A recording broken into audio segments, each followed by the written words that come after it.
Most people try to control everything except themselves. They chase routines, goals, and external order, while their thoughts spiral, their emotions flare, and their inner world remains untouched. But here's the hard truth.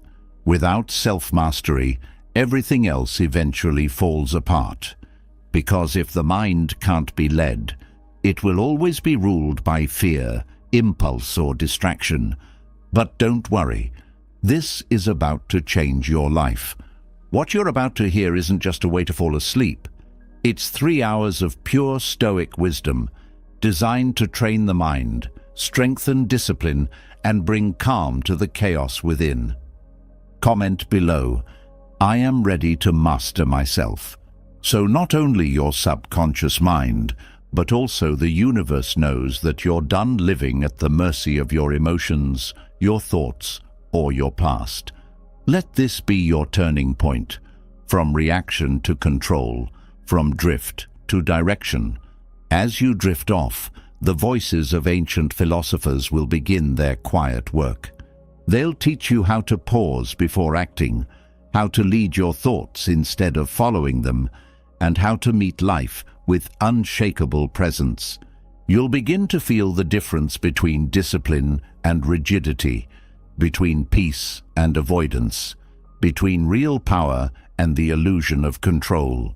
This isn't just rest. It's transformation in silence. And by the time you wake up, you won't just feel rested. You'll feel anchored, focused, and fully in command of the only thing that ever truly mattered, yourself. Have you ever been around someone whose presence alone drains your energy, manipulates your emotions, or leaves chaos in their wake? Unfortunately, evil doesn't just exist in myths or movies. It's real, it's around us, and even more unnerving, it often operates in subtle ways. But don't worry, with a little awareness, you can spot the warning signs and protect yourself. Evil people don't show up with horns or tails, but their actions reveal their true nature. They manipulate, destroy, and exploit your kindness for their gain. The good news? You don't have to be a detective to recognize them. Ancient Stoic philosophers like Marcus Aurelius have shared timeless wisdom on how to identify evil and guard yourself against it. In this video, I'll uncover 10 evident signs that you're dealing with an evil person, signs you simply can't ignore. These insights will empower you to maintain your peace and safeguard your energy. So let's dive in and learn how to navigate this world with clarity and confidence. Ready? Let's get started. Number 1. Constant manipulation. Seneca once said, "He who has many fears also has many things to manipulate." This isn't just a reminder, but a warning about the power of manipulation in the hands of malicious people. These individuals don't thrive on integrity.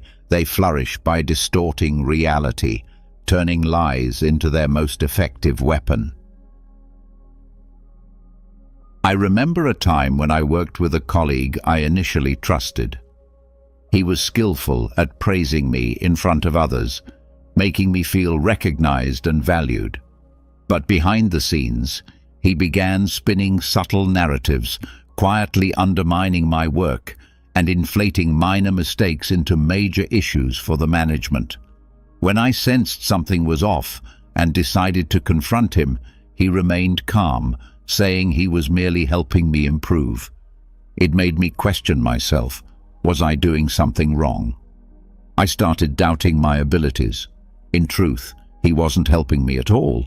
He was pushing me into a state of dependence, making me feel I needed his guidance to be good enough. This is how manipulation operates. It doesn't just disorient you, it erodes your confidence. Manipulators don't build relationships on trust and honesty. They exploit your vulnerabilities to gain control. They deftly prey on your uncertainties, convincing you that only they understand you and that only they can guide you. Stoic philosophy teaches us that the key to combating manipulation is clarity and self-control. A truly virtuous person will always lead you toward independence and autonomy, not entangle you in dependency. If someone in your life constantly urges you to follow their lead while disregarding your boundaries or personal autonomy, it's a clear sign you need to step back. Remember Epictetus's wisdom: no man is free who is not master of himself. By refusing to participate in their manipulation game, you reclaim control over your thoughts, actions, and decisions. Mental clarity and self-awareness are the antidotes to their toxic influence. You don't need to argue or prove yourself. Just step out of their manipulation and hold on to your freedom. Number 2. A mask of charm.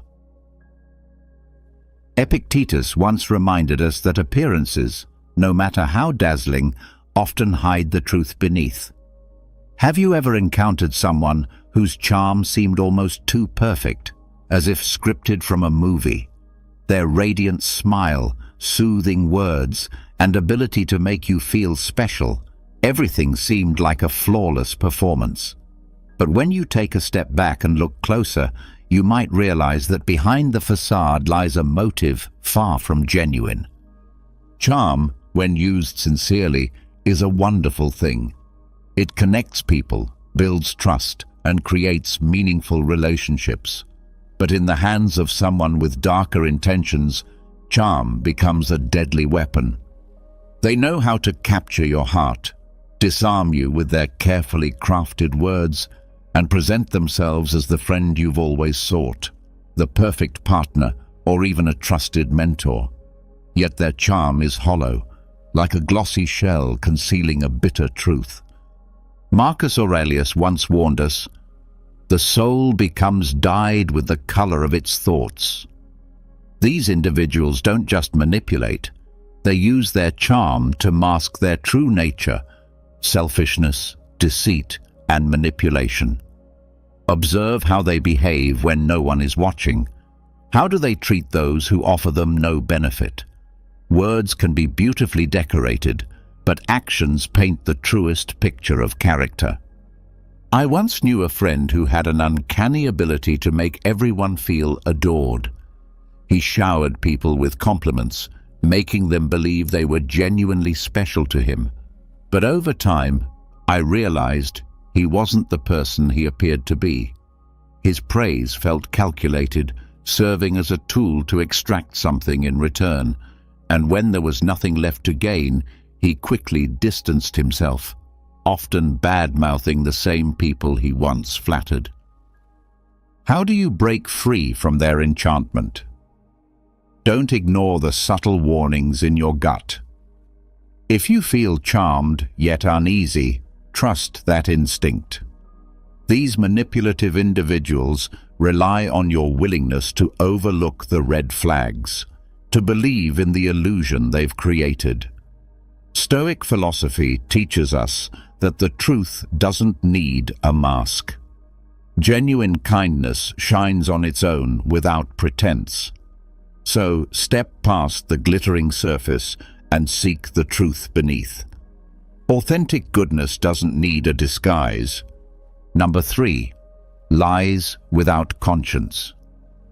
Marcus Aurelius once advised that nothing should be done if it isn't right, and nothing should be said if it isn't true.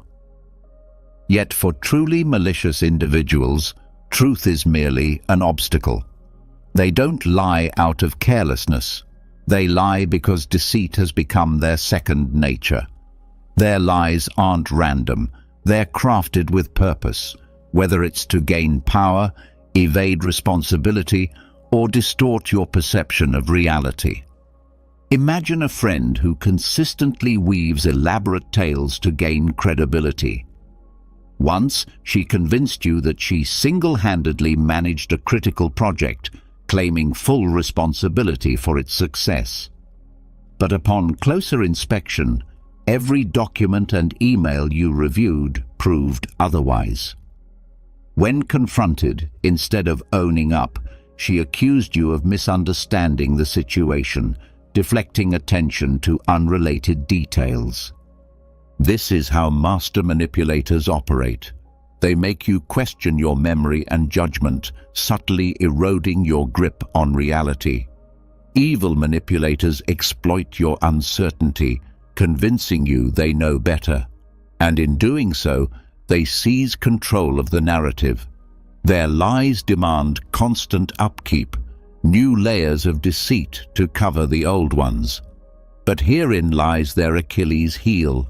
Truth is resilient, requiring no maintenance, while lies are fragile, constantly at risk of unraveling. To protect yourself, pay attention to inconsistencies.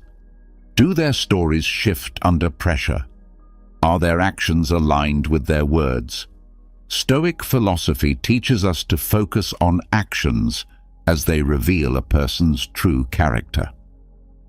When you spot discrepancies between someone's words and actions, trust your observations over their claims. Ask questions, demand transparency, and most importantly, set boundaries. Honesty isn't just the foundation of relationships, it's a mirror reflecting integrity. And when dishonesty persists, don't hesitate to walk away. Stoicism reminds us that real strength lies in mastering ourselves and distancing from what undermines our values and peace. So the next time you encounter someone who lies without conscience, hold your ground, focus on their actions, and safeguard yourself against their web of deceit.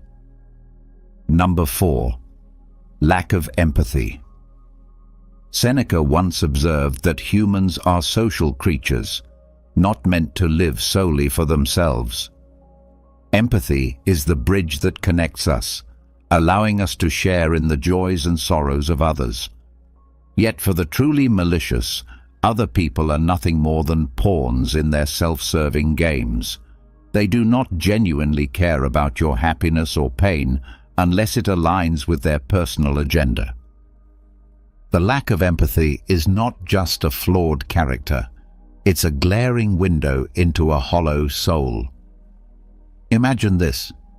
You're sitting across from a friend, pouring your heart out about a struggle that's been weighing you down. Instead of support, they deflect. "Oh, you think that's bad? Let me tell you about my day," they retort, dismissing your vulnerability as trivial. This is not an isolated act, it's a pattern. These individuals are unwilling, or worse, incapable, of stepping outside their own interests to connect with your experience. Their detachment manifests in a chilling indifference or even silent delight in your misfortunes, leaving a void where empathy should reside. Empathy isn't just a nice-to-have, it's the cornerstone of meaningful relationships. Without it, interactions become transactional, one-sided, and emotionally draining. Malicious individuals leverage their lack of empathy to further their selfish goals. They may feign compassion when it's convenient, but their apathy becomes evident the moment their mask slips. As Marcus Aurelius wisely advised, no more arguing about what a good man should be. Be one. So what do you do when faced with such indifference? Set firm boundaries. Protect your peace and do not allow their coldness to diminish your worth. Seek relationships built on mutual respect and understanding, relationships that uplift rather than tear down. Surround yourself with people who celebrate your joy and stand with you in sorrow, because true connection is rooted in empathy, not exploitation. Before we move on to the next sign, if you're liking the video, don't forget to hit the like button and subscribe to the channel with the bell so you don't miss out on future videos. And if you enjoy this kind of content as much as I do, comment, "I see the signs." Let's keep learning. Number 5. The hunger for control. For an evil person, control isn't just a habit, it's their lifeline. They want to dominate everything around them, from relationships and thoughts to even the smallest of your decisions. Marcus Aurelius once said that your mind is under your control, not external circumstances. When you realize this, you discover your true strength. But this strength is precisely what malicious individuals seek to strip from you, because they know that controlling your mind is the key to ruling your entire life. I once knew someone who initially appeared trustworthy. At first, their advice seemed thoughtful and genuinely helpful. Over time, however, a troubling pattern emerged. They began inserting subtle, undermining remarks into conversations, casting doubt on my decisions and making me feel as though I needed their guidance to make the right choices. Once, when I was considering joining an important project, they convinced me that I wasn't capable, urging me to let them take the lead.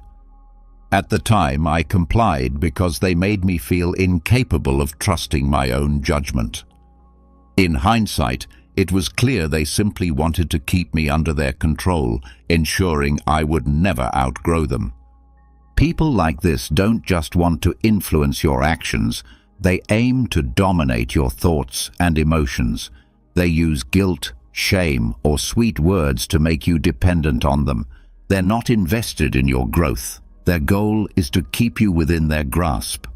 Over time, you begin doubting yourself, your abilities, and your worth, leaving your autonomy eroded. Epictetus wisely said that freedom is the only worthy goal in life, and that freedom comes from refusing to be controlled by what lies beyond our influence. Malicious individuals know this well, and they'll stop at nothing to imprison your mind. But you don't have to live that way. You have the right to reject their games. Ask yourself, does this align with my values? And use that question as a compass to guide your actions. Autonomy is the greatest power you possess, and it's not for anyone to take from you. Marcus Aurelius reminded us that the quality of our thoughts determines the happiness of our lives. Don't let anyone shape your reality or make you question your value. Protect your mind. It is the starting point of true freedom. Those who genuinely care for you will never try to control you. Instead, they'll empower you to make your own decisions and grow in your own way. So stand firm, hold your ground, and let your mind lead you to the freedom you deserve. Number 6. Blame games and deflection. Seneca wisely observed that people often prefer trust over judgment.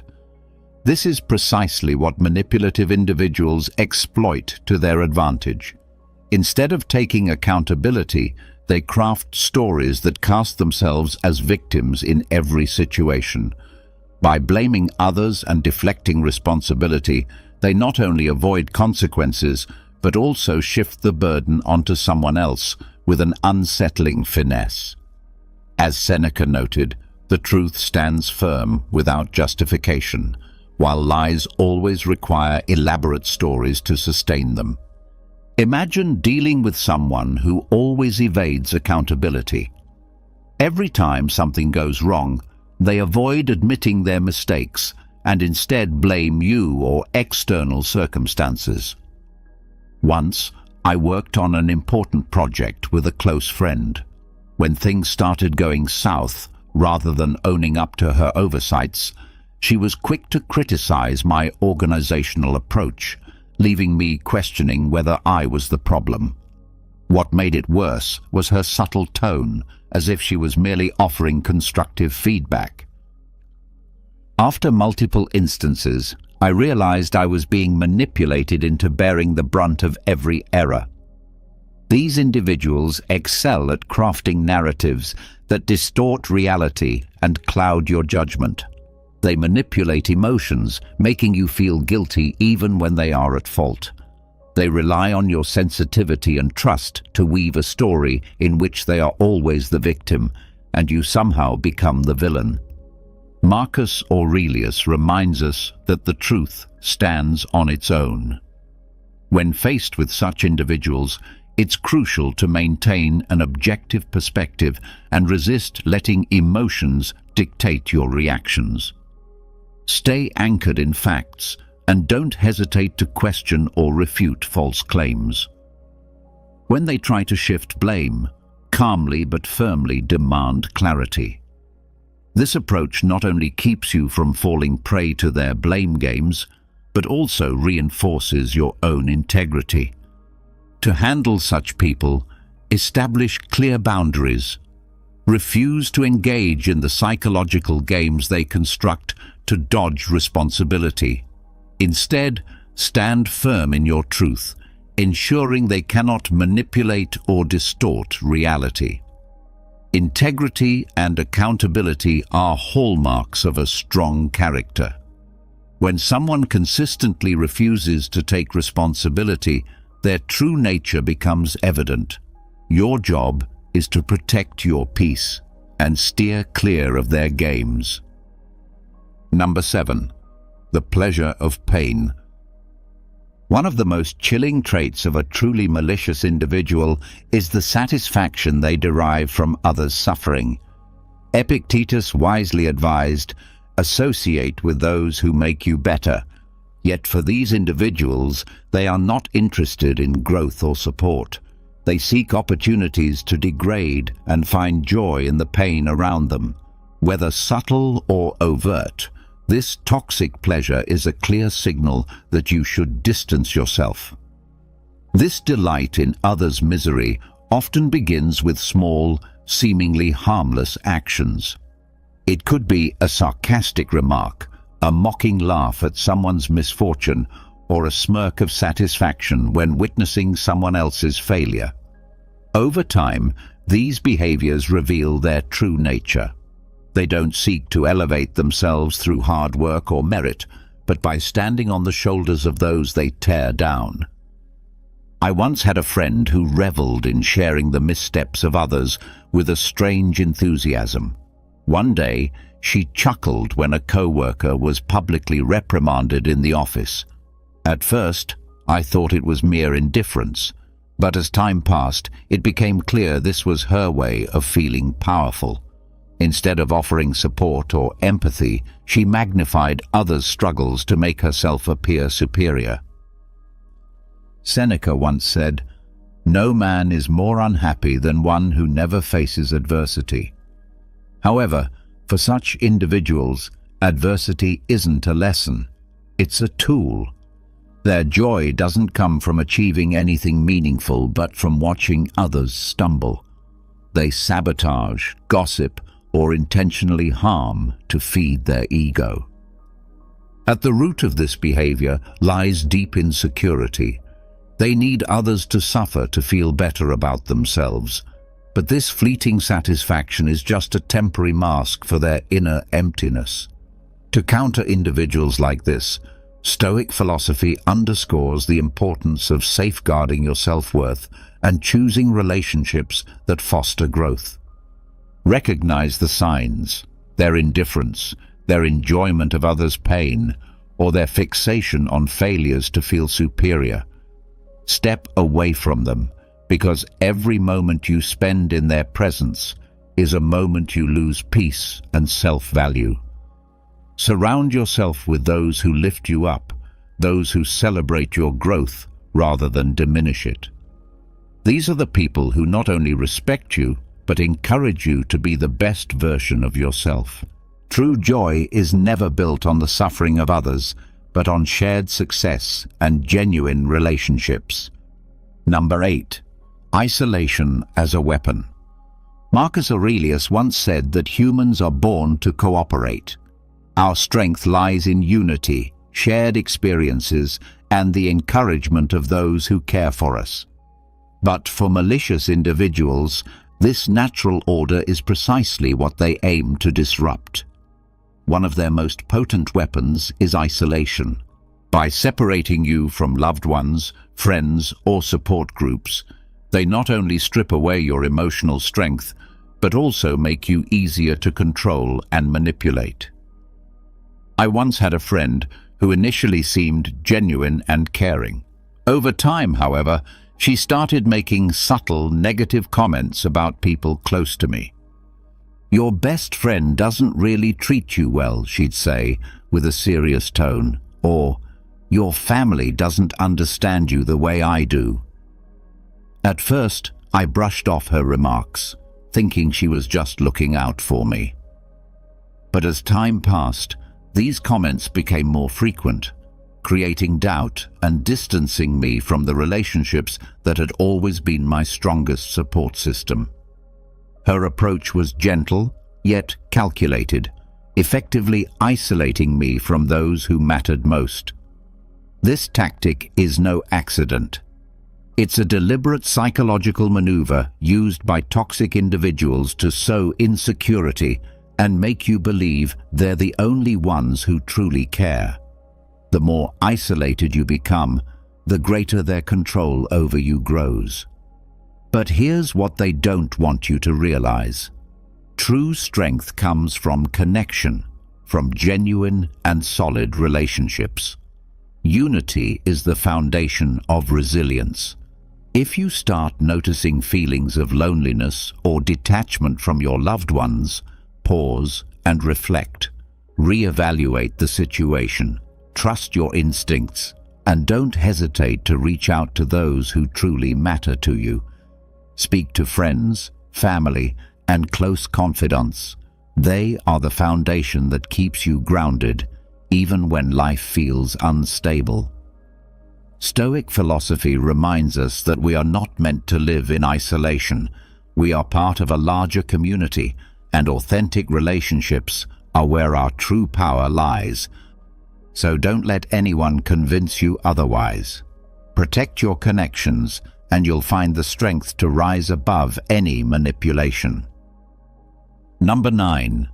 Jealous in disguise. Envy is a toxic emotion, but it becomes most dangerous when it's disguised as concern or goodwill. Seneca once reminded us that envy is the ulcer of the soul, and for those who harbor it, their advice or attention often isn't meant to uplift you, but rather to chip away at your confidence. Such individuals can't stand the happiness or success of others. Cloaked in seemingly helpful advice or compliments, they sow seeds of doubt about your worth. I once had a friend who always seemed deeply invested in my achievements. After I completed a major project I was incredibly proud of, she said, "That's great, but maybe next time you should push yourself a bit more to really reach a higher standard." At first, I thought it was genuine advice, but upon reflection, her tone carried an undertone, a subtle cut not to lift me up, but to diminish what I'd accomplished. What seemed like harmless feedback was, in reality, a way to make me feel like I wasn't good enough. These false compliments are often mixed with remarks that undermine. A jealous person won't attack you outright. Instead, they plant small doubts in your mind, making you question your capabilities and success. They might say things like, "You did really well, but don't get too excited. There's always room for improvement." Or, "That's amazing, but I heard someone else did something similar and got even better results." This behavior is neither care nor goodwill.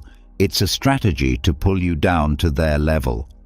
Envious individuals cannot celebrate your light because it highlights the shadows within themselves. They don't want to see you thrive. They want to see you shrink so they no longer feel threatened. Stoic philosophy teaches us to trust our intuition. If you sense something off in someone's praise or advice, listen to that feeling. Look deeper into the true intentions behind seemingly harmless words. A truly kind person will elevate you, praise you wholeheartedly, and encourage you to go further. In contrast, A jealous person uses their words as tools to control your emotions and chip away at your confidence. To protect yourself, set clear boundaries and don't let anyone diminish your worth. Surround yourself with those who genuinely celebrate your success, people who not only help you shine, but push you to reach new heights. Remember, you don't need to dim your light to make others feel more comfortable. Stand firm in your value and let your light shine brightly. Number 10. The unrepentant heart. One of the clearest signs of an evil person is an unrepentant heart. Marcus Aurelius taught that we should not waste time debating what a good person should be, but instead focus on taking actions to improve ourselves. However, evil individuals often do the exact opposite. They cling to destructive habits, never admit fault, and certainly have no intention of repairing the damage they cause. They live in denial, justifying their actions with elaborate excuses, making it seem as if the problem never lies with them. Think of someone you've known, a person who always had an excuse for every mistake. When they hurt others, instead of apologizing, they'd blame the circumstances or argue that others are no better. Whenever someone tried to explain how their behavior caused harm, they'd deflect, shift blame, or even accuse the other person of overreacting. But what truly stands out is their complete refusal to change. To them, self-reflection and correcting wrongs are seen as weaknesses, while stubbornness is viewed as a strength. This mindset starkly contrasts with Stoic philosophy. A Stoic understands that self-reflection, admitting mistakes and making amends are not signs of weakness, but of courage and self-respect. Those with unrepentant hearts not only hurt others, but also reject the opportunity for personal growth and maturity. If you're close to someone who constantly justifies their actions, avoids accountability, and never seeks to repair the harm they've done, take a moment to reflect. Not everyone is willing to grow or change. Protect yourself from toxic relationships like these and invest your energy in those who lift you up, people with the courage to confront their own flaws and strive to be better. Marcus Aurelius reminded us, focus your mind on thoughts and people who elevate the quality of your life. So we've just walked through 10 evident signs that there might be an evil person lurking close to you. Chilling, right?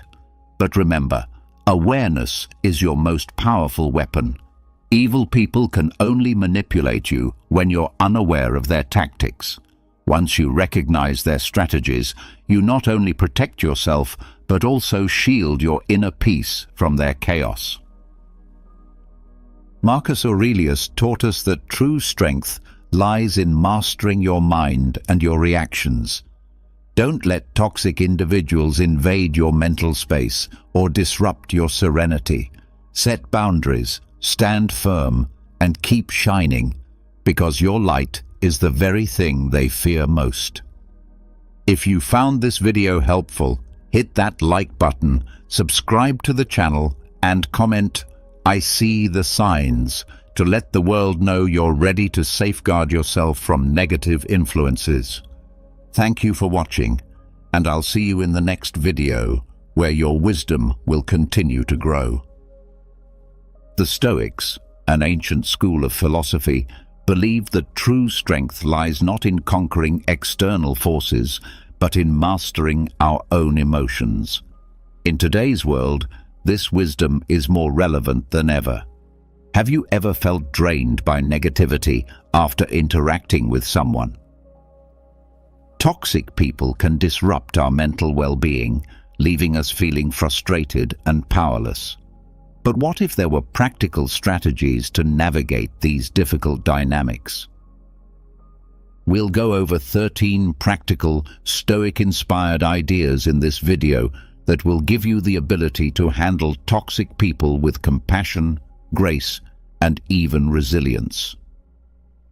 Join me on a journey to protect your emotional well-being and subscribe to the channel for more tips on developing mental resilience. By the end of this video, you'll be equipped with a toolbox of Stoic wisdom to handle toxic people effectively. So take a deep breath and let's begin. Number 1. Identifying and understanding the toxic threat. Take a moment to picture yourself serving as a guard at the entrance to your very own personal citadel. Your inner tranquility, your physical health, and your emotional safety are all represented by this citadel. Without a doubt, awareness is the first line of defense in the process of protecting this fortress as well. In the same way that a watchful guard has to be able to notice potential dangers, you need to be able to recognize the indicators that a poisonous individual is approaching you. Epictetus, a Stoic philosopher who was a proponent of reason and self-control, tells us in his Enchiridion that it is not what happens to you that upsets you. More importantly, it is your judgment of what happens. It is especially important to keep this piece of advice in mind while dealing with poisonous people.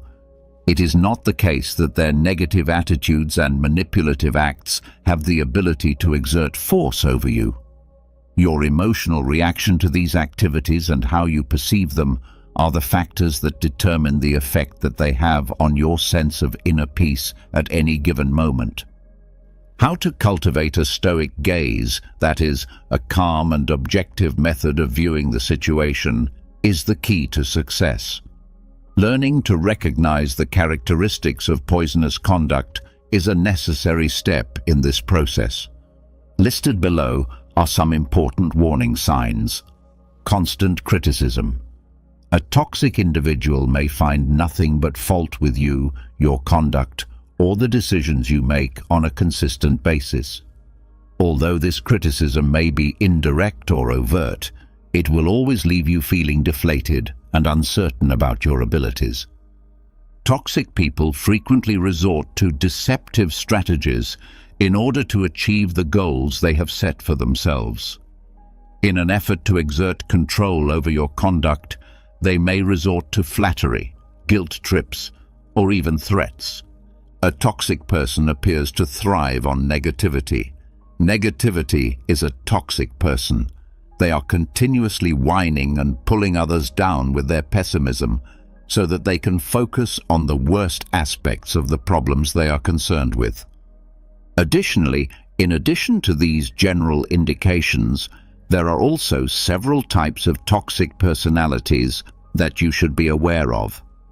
The narcissist is a person who is constantly looking for approval and adoration throughout their life.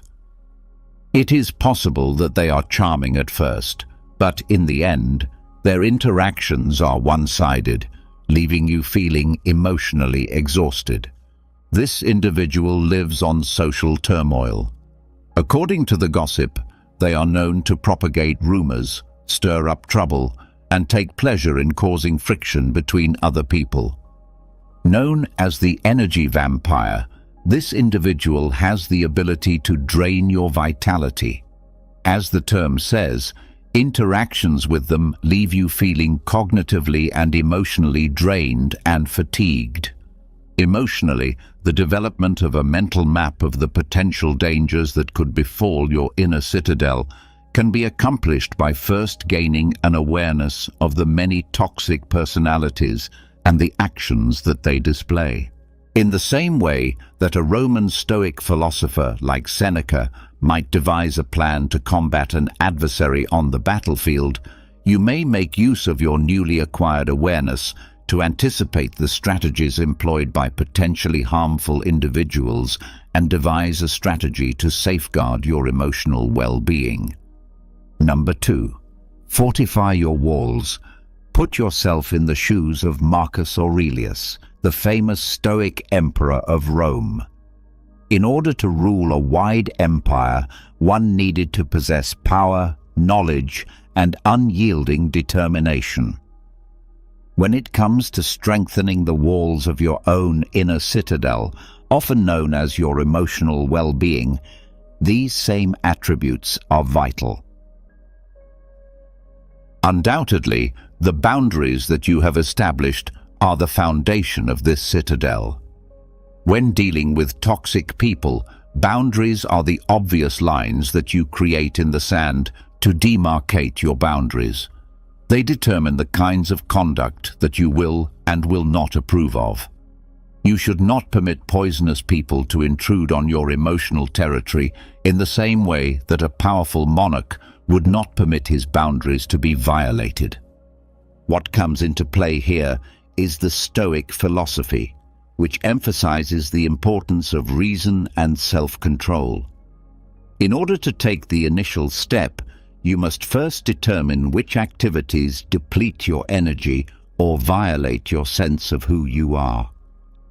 Is it the persistent pessimism shared by a friend when a coworker engages in manipulative behavior, the intrusive counsel of a member of the family? Make sure that you are open and honest with yourself about the things that you will not bear. The next step, when you have determined these boundaries, is to communicate them in a clear and concise manner. Tap into your inner Marcus Aurelius and be firm while still being fair. To facilitate effective communication, the following are some strategies. Think about how you are feeling and use I statements. Rather than making accusing words such as, "You are always so negative," you could try saying something like, "I feel drained when you constantly focus on the unpleasant things." Be as specific as possible. Take care not to leave any chance for misunderstanding. Rather than saying something like, "I need some space," you should say something like, "I can't talk right now, but I'd be happy to chat later this week." Keep your word, but be kind at the same time. There is a distinction between being assertive and being aggressive. It is important to convey your point with self-assurance while avoiding animosity. On the other hand, establishing boundaries is not a one-time experience. When it comes to enforcing your boundaries, you need to be hard and consistent, just like a Stoic ruler who is always on guard against barbarian invasions. A wall that is unstable is simple to dismantle. In the event that a toxic individual disregards your limits, you should remind them in a calm manner of the line that has been established. It may even be necessary for you to restrict your interaction with the person or completely withdraw from the situation. Keep in mind that establishing limits is not about punishing someone, rather, it is about protecting yourself.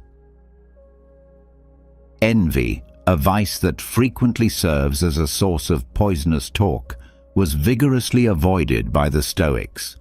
Through the establishment of boundaries, you are not engaging in selfish behavior. Rather, you are merely safeguarding your emotional well-being and establishing the space that is necessary for you to build inner peace within the context of your Stoic path toward a life of peace. A strong citadel that is characterized by boundaries that are clearly defined and well defended is an essential component. Number 3. Become uninteresting to the emotional barbarian. Become uninteresting to the emotional barbarian. Take into consideration a ferocious emotional barbarian who is driven by pessimism and is looking for a dramatic conflict. There are certain poisonous persons who act in this manner. They rely on attention, on your emotional response, and their negativity thrives on that. In the hopes of eliciting a response, a glimmer of fury or hurt that will fuel their fire, they constantly poke and poke with insults. The Stoic ideals of emotional regulation and indifference to external stimuli served as the inspiration for the grey rock method, which comes into its own as a strong instrument in this context. Paul Fredman, a therapist, created a technique known as the grey rock method. It is a strategy that involves being emotionally less receptive. It is not about fully shutting down. Rather, it is about providing the emotional equivalent of a smooth grey rock, a surface that is neutral and unyielding, and which does not provide any handholds for the negative to cling to. In order to further dissect this approach, let us draw upon the sage advice of Seneca, a great Roman Stoic philosopher.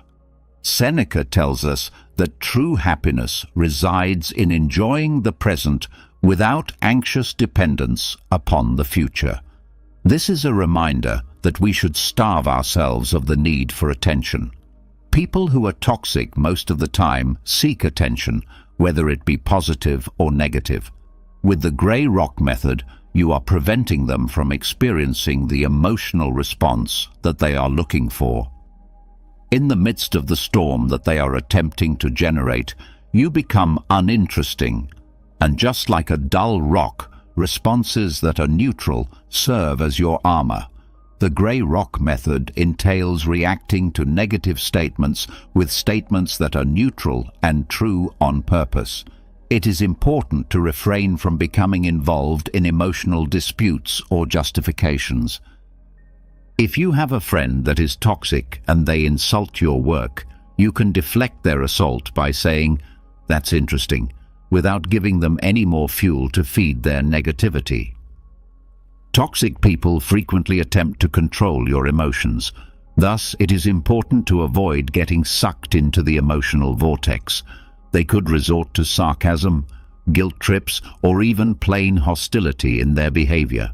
In this situation, the most important thing is to disengage from their emotional vortex. Maintain your composure and respond in a factual manner, refusing to become involved in their drama.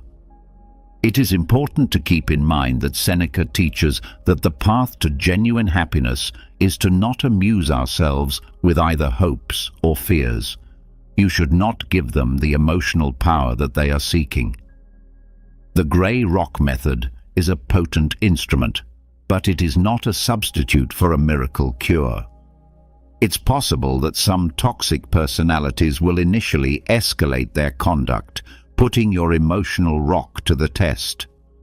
Keep your cool, be consistent, and keep in mind that you are not to blame for the negativity that they are displaying. You can turn yourself from a passive victim of their emotional theatrics into an unmoved spectator by applying this method that is influenced by Stoicism. This will defend your inner calm and emotional well-being. Number 4. The broken record. The broken record technique. Imagine being subjected to a never-ending onslaught of manipulation. A toxic individual chipping away at your boundaries through deceptive arguments and emotional ploys. Being subjected to such a persistent onslaught can be both emotionally tiring and unpleasant. Don't be afraid, however. The Stoic principles of unshakable reason and perseverance serve as the inspiration for the broken record technique, which emerges as a potent defense when used. The broken record technique is a strategy that was developed to combat deceptive tactics. It entails patiently repeating a clear declaration about your position, similar to how a broken record skips on the same unshakable message. This method, which appears to be quite straightforward, has the potential to be remarkably powerful in repelling attempts to derail you and maintaining a firm focus on your requirements. The Stoic philosopher Epictetus is a cornerstone of Stoic philosophy. Therefore, let us explore deeper into this technique by drawing upon his wisdom. The phrase, "freedom is the only good," describes the power of perseverance. This freedom encompasses the ability to determine your own boundaries, as well as the liberty to say no without providing an explanation. This essential principle is exemplified by the broken record technique. You are able to display your steadfast resolution and prevent the manipulator from pulling you off course by reiterating your viewpoint in a calm and relentless manner, defending against emotional attacks for the purpose of gaining the upper hand. Manipulators frequently deploy emotional strategies. They could try to manipulate you by using flattery, guilt trips, or even fury in an effort to get you to do what they want. You are able to avoid these emotional assaults with the assistance of the broken record technique. You are able to deflect their attempts to manipulate your emotions and keep the argument based in reason by concentrating on the factual statement of your stance. The consistent repetition of your position can be very disconcerting to a manipulator. This is because repetition is considered to be a form of defense. The flow of their conversation is disrupted, they are thrown off balance, and the hollowness of their arguments is brought to light. Imagine a wave crashing on a rock that is very strong. The rock does not move at all, while the wave ultimately disappears. Contrary to popular belief, the broken record technique does not involve confrontation. Maintaining a firm focus on your stance while enforcing your boundaries in a calm manner is something that is important. Keep in mind that Stoicism places a strong emphasis on reason and logic as the guiding principles for managing the problems that life presents. Through the utilization of this method, you give yourself the ability to resist exploitation and safeguard your inner peace with unyielding determination. Number 5. Don't take the bait. Don't take the bait. Imagine a skilled angler who is casting a line that is baited with negative thoughts in the hopes of catching you in a whirlpool of all kinds of emotional drama. They dangle provocations, insults, or guilt trips in the hopes of eliciting a reaction that will fuel their drama and feed their negativity. This is the strategy that many toxic people do. However, the Stoic philosophy provides a great defense, which is indifference. This is not the same thing as apathy. Rather, it refers to the state of being emotionally detached from something. The Stoics, particularly philosophers such as Epictetus, made a distinction between apathy and indifference. In their opinion, apathy was a state that characterized a lack of concern and a state of listlessness. The concept of indifference, on the other hand, refers to a disconnection from the unpleasant feelings and judgments that distort our own reason. When it comes to dealing with toxic people, this distinction is really important. The following is an explanation of how Stoic indifference can assist you in avoiding going for the drama bait. Be aware of the strategy. The first stage is to be aware of the strategy. Become familiar with the telltale signals that a toxic individual is attempting to lure you in. What exactly is it? Is it a sarcastic remark, a veiled insult, or a guilt trip that is camouflaged as a proposal? By the time you have identified the strategy, you have to a certain extent rendered it ineffective. The bait is intended to elicit a response such as wrath, annoyance, or defensiveness, and it is important to detach yourself from the emotional hook. Stoic indifference, on the other hand, is a choice that allows you to avoid becoming emotionally tied to the negative aspects of the situation. Consider the scenario in which you are unable to take the bait that is hanging in the water. You examine it with cool composure, unaffected by the power it possesses to anger you. Let the drama dissolve. When you don't respond to their negative comments, the power that they have over you is diminished due to a shortage of fuel. The drama that they are attempting to build is unable to last in the absence of a response. Their scathing remarks remain suspended in the air, eventually losing their power. It is not necessary to transform into a heartless and uncaring machine. The practice of Stoicism promotes the expression of good emotions, On the other hand, it places an emphasis on detaching from negative emotions that you are unable to control and channeling your feelings toward things that you can control. You can turn yourself from a passive player in their drama into a peaceful observer by practicing Stoic indifference. This allows you to demonstrate that you are not willing to become involved in their emotional web. It is your own inner serenity that continues to exist, a refuge that is unaffected by the storms that others attempt to generate. Number 6. The art of the non-reaction. The art of the non-reaction. Imagine somebody who is a verbal gladiator, someone who is a master of insults and barbs and who thrives on the heated back and forth of an argument. There are some poisonous folks who call this domain their home. They use words as weapons with the intention of inciting anger, humiliating you, and ultimately luring you into their emotional sphere. Presented here is a Stoic strategy that is not only effective but also frequently underappreciated: the art of the non-reaction. When deployed in a planned manner, silence has the potential to be an effective weapon against the lethal verbal assault by causing a disruption in the dynamic that they want. It disarms them. Astonishingly, quiet, on the other hand, is not something that comes effortlessly to everyone. The desire to answer, to defend ourselves, or to win the argument is something that we are frequently conditioned to feel for ourselves.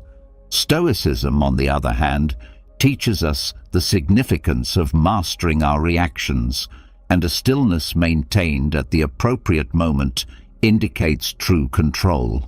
In order to have a clearer understanding of the strength of the non-reaction, let us consider the writings of Marcus Aurelius, the well-known Roman Stoic emperor. Putting a stop to the toxic dance. People who are toxic frequently rely on a pattern that is predictable. Their tone is pessimistic, and they anticipate a response from you. When you show anger, annoyance, or defensiveness toward them, you are adding fuel to their fire and maintaining the toxic dance. Having no reaction causes this pattern to be disrupted. You are denying them the emotional response that they are looking for by choosing silence. Just for a moment, picture a tennis player swinging their racket toward a court that is completely empty.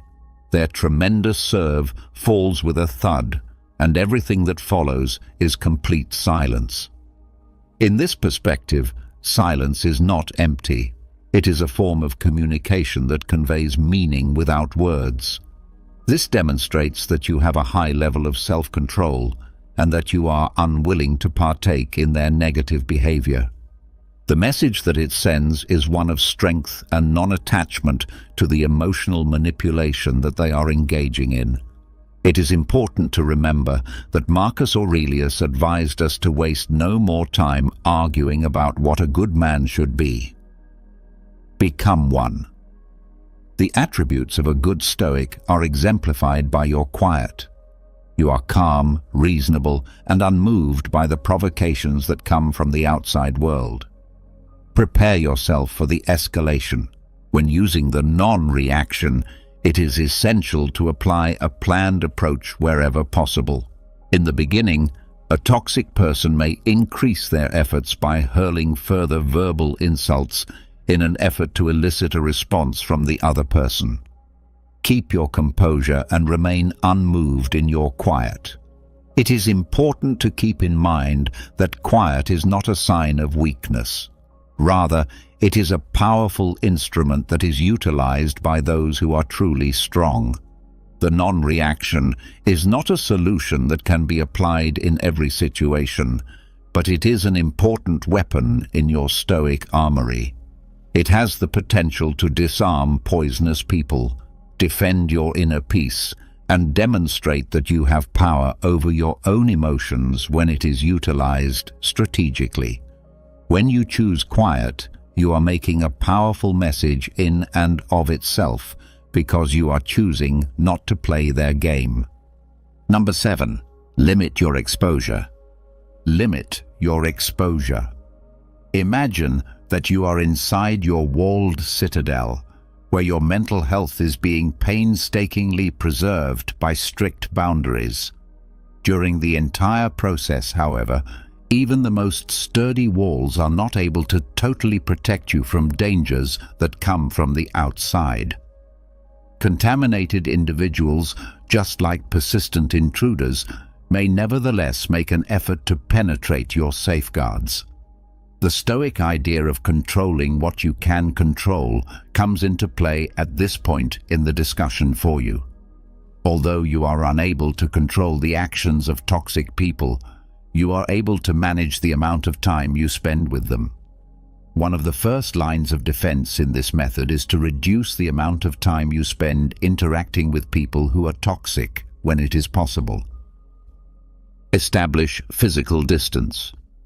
Would you be able to completely avoid them? It is possible for you to reschedule a lunch engagement or to respectfully remove yourself from something that is being discussed. Keep in mind that this is not about being impolite, rather, it is about protecting oneself. In the same way that a Stoic leader would not send his forces into a conflict that was not essential, you should not subject yourself to negativity that is simply not necessary. Nevertheless, it is not always feasible to avoid something completely. On occasion, toxic people may be people who work with you, members of your family, or even close friends and acquaintances. In these kinds of circumstances, establishing emotional distance becomes absolutely necessary. This can be accomplished by the following strategies. Epictetus, a notable Stoic philosopher, tells us that happiness and freedom begin with a clear understanding of one another. This is a quote by Epictetus, which highlights the importance of mental detachment. Nevertheless, this does not imply that there is emotional involvement. You are able to comprehend the pessimism of another individual without allowing it to color your attitude. Exercise mental detachment by observing their conduct in an impartial manner, without allowing yourself to become emotionally invested in it. Cognitive reframing. Persons that are toxic to you will frequently attempt to control your feelings by using negativity. Cognitive reframing, a method that is greatly influenced by Stoic concepts, can be of great assistance in this situation. Transform their pessimism into an objective observation by reframing it. In the event that a coworker is continually complaining, for instance, you may reframe the situation as they appear to be having a difficult day, rather than allowing their negativity to bring you down. Toxic people thrive on negativity. Thus, it is important to focus on the positive. Try not to give them the ability to take away your happiness. Make a concerted effort to concentrate on the positive aspects of your life, such as the personal interests you enjoy, the significant work you do, and the supporting friends you have. Allow yourself to be emotionally protected by these beneficial factors, a safe haven from the negative that they bring. There is no such thing as cowardice when it comes to limiting your exposure, both physically and emotionally. Protecting your inner peace and practicing self-care are both important. Stoics have a strong belief in the importance of leading a moral life and acting rationally.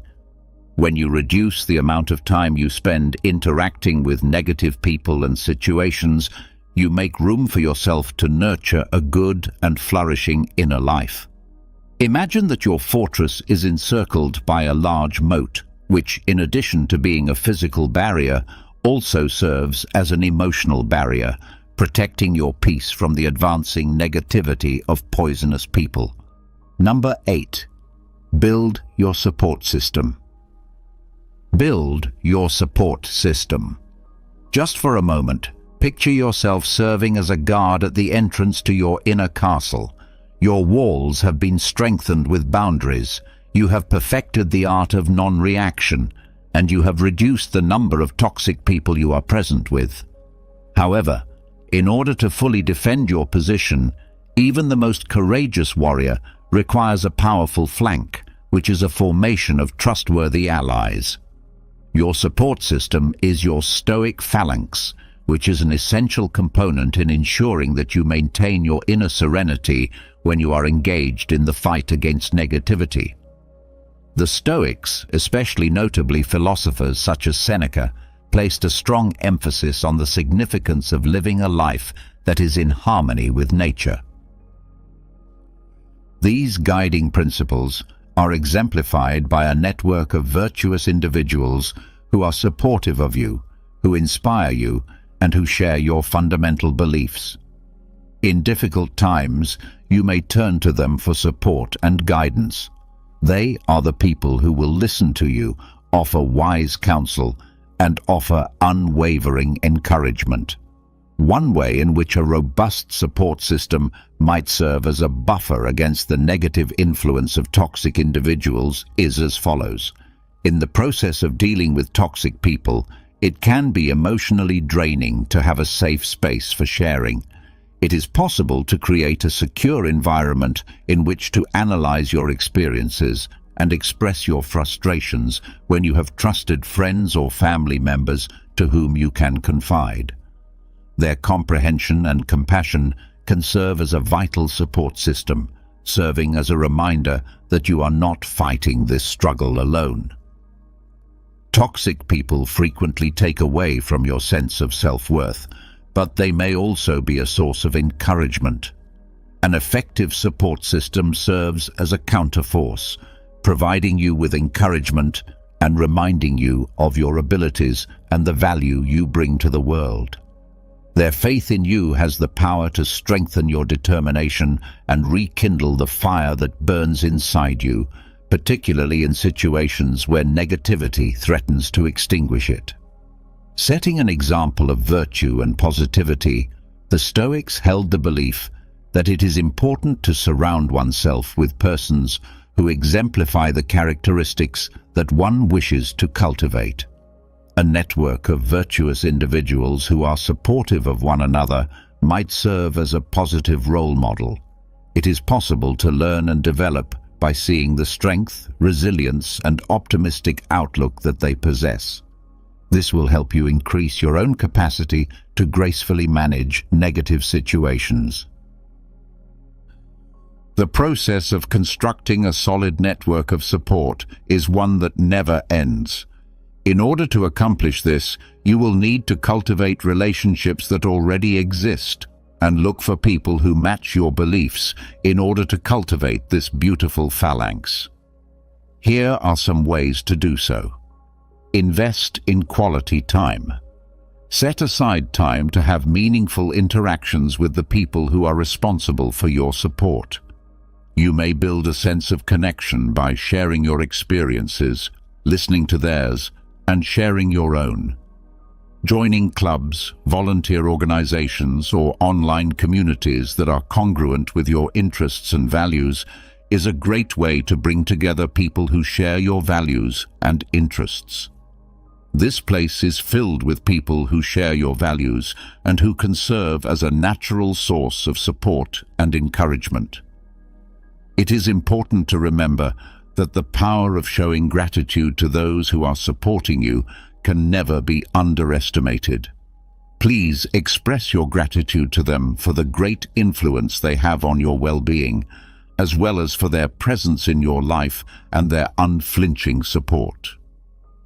Through the cultivation of a robust Stoic phalanx, you may establish a formidable shield that protects you from the negativity that is caused by poisonous people.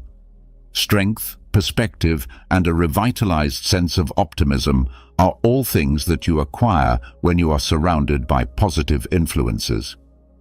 Always keep in mind that even the most well-guarded fortress might benefit from a robust defense from the outside. Your support system, which consists of your trusty companions, transforms into your unyielding phalanx, guaranteeing that your inner serenity continues to possess a secure and protected sanctuary. Number 9. Prioritize self-care. Prioritize self-care. Making contact with toxic individuals is analogous to being confronted with an unrelenting assault in combat. The emotional energy that you have is depleted, and you may end up feeling exhausted as a result. When it comes to protecting yourself against negativity, self-care becomes an essential component. Much as a Stoic warrior would make it a priority to tend to their wounds and sharpen their blade after a battle, your Stoic style of living should include self-care as a fundamental component. Include it in your daily routine and think of it as an investment in your mental well-being. Make it a priority alongside other vital chores and schedule it into your schedule. Your emotional reserves can be replenished, and your resistance to negativity can be strengthened through the following approaches of self-care. Participate in activities that bring you joy. Determine the activities that bring you actual delight and can help you relax. Exercises that are physical in nature, such as running or yoga, as well as artistic activities such as painting or writing, could fall under this category.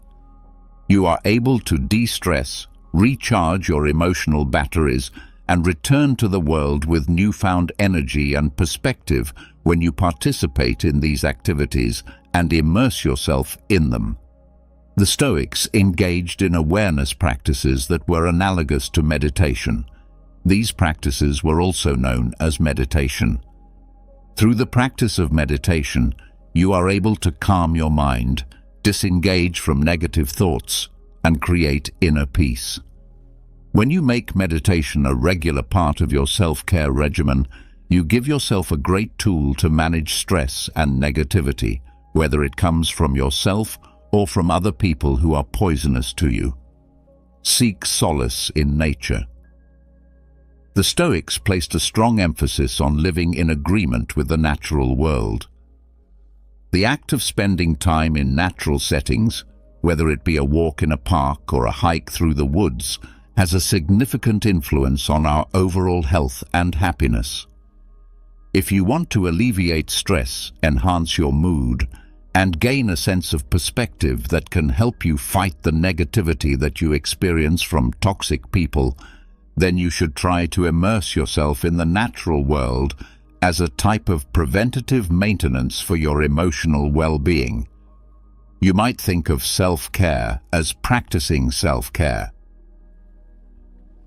A person who is well-rested and centered is in a far better position to deal with negative emotions. In the same way that a Stoic warrior would make sure their armor was sturdy and their sword was sharp, you may nurture your emotional resilience by engaging in self-care techniques. Listen to the signals your body sends you. Continuous communication is taking place between you and your body. Observe the symptoms of exhaustion, tension, or emotional depletion, and pay attention to them. To make self-care a priority, you shouldn't wait until you are utterly exhausted before doing so. Incorporate healthy eating, make sure you get enough sleep, and take breaks throughout the day. The basis for your emotional resilience is laid by these routines, which may appear to be straightforward. In the same way that you established boundaries with people who are poisonous to you, you should also establish boundaries around the time you spend on self-care. Denying requests that might interfere with your time to relax, or setting aside certain times throughout the day to engage in activities that promote self-care are examples of ways to accomplish this. Always keep in mind that putting your own well-being first is not an act of selfishness. Rather, it is necessary for preserving your emotional resilience. You can become a more powerful and well-balanced individual by implementing self-care into your Stoic way of life. A Stoic warrior would be prepared to meet any adversary, and you approach obstacles with a better perspective and emotional fortitude, much like a Stoic warrior would. It is important to keep in mind that having a full emotional battery enables you to more effectively deflect negativity and radiate positivity, so establishing a formidable shield against the toxic people in your circle of existence. Number 10. Remember, it's not about you. Remember, it's not about you. Picture yourself with a dark cloud looming over you, spewing out negativity and obscuring your view of the outside world. When you're working with toxic people, you will frequently encounter situations like this. They create a poisonous environment by projecting their own worries, insecurities, and issues onto those around them, which results in people being affected negatively. The concept of prohairesis, which is rooted in Stoic philosophy, serves as a formidable defense mechanism in this context. We are encouraged to view ourselves as intelligent observers who are standing outside of the emotional tornado. Through the use of the phrase prohairesis, which is utilized by Stoic philosophers, we become impartial analyzers of the issue, separating ourselves from the negative aspects of the scenario and concentrating on the rational aspects. When interacting with toxic people, it is essential to maintain this level of detachment because the insults and negativity they express are rarely directed at the individual.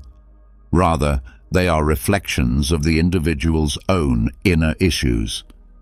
You can navigate the toxicity of toxic people by utilizing Stoic detachment in the following ways. In order to divert attention away from their own inadequacies, toxic people frequently resort to blaming others, criticizing others, and being negative. You are able to discern this projection for what it is by applying the prohairesis. Distancing yourself from the emotional undercurrent will allow you to observe their conduct in an impartial manner, much like a scientist would while investigating a phenomenon. You are able to comprehend that their negativity is a product of their own internal landscape and not a reflection of you or your worth. When you have the ability to detach yourself from the situation for a moment, their behavior is not a reflection of your character. Rather, it is a symptom of themselves and the problems they are experiencing. Take, for example, the dark cloud. Although it may throw a shadow, it has nothing to do with the ground that it momentarily obscures. The sky above still has the sun blazing brightly. Epictetus, a major Stoic philosopher, tells us that it is not that we have a short time to live, but that we waste a lot of it. This highlights the need of focusing on your Stoic path. The length of our lives is sufficient, and a considerable quantity has been bestowed upon us for the most important reasons, provided that we are able to make the most of it correctly. If you want to avoid wasting your valuable time and energy, you should avoid getting involved with the negative energy of toxic people. Maintain your emotional distance, make it a priority to look after your own health, and keep moving forward on the Stoic path that will lead you to a life filled with virtue and calm. It is not the same thing as apathy to be detached. While it is possible to show compassion for their troubles, it is not necessary for you to become a victim of the emotional storms that they are experiencing. You can protect your inner calm and emotional well-being by practicing Stoic detachment, which requires you to change yourself from a passive target into a centered observer. It is important to keep in mind that the sun is still shining brilliantly above the mountains of clouds.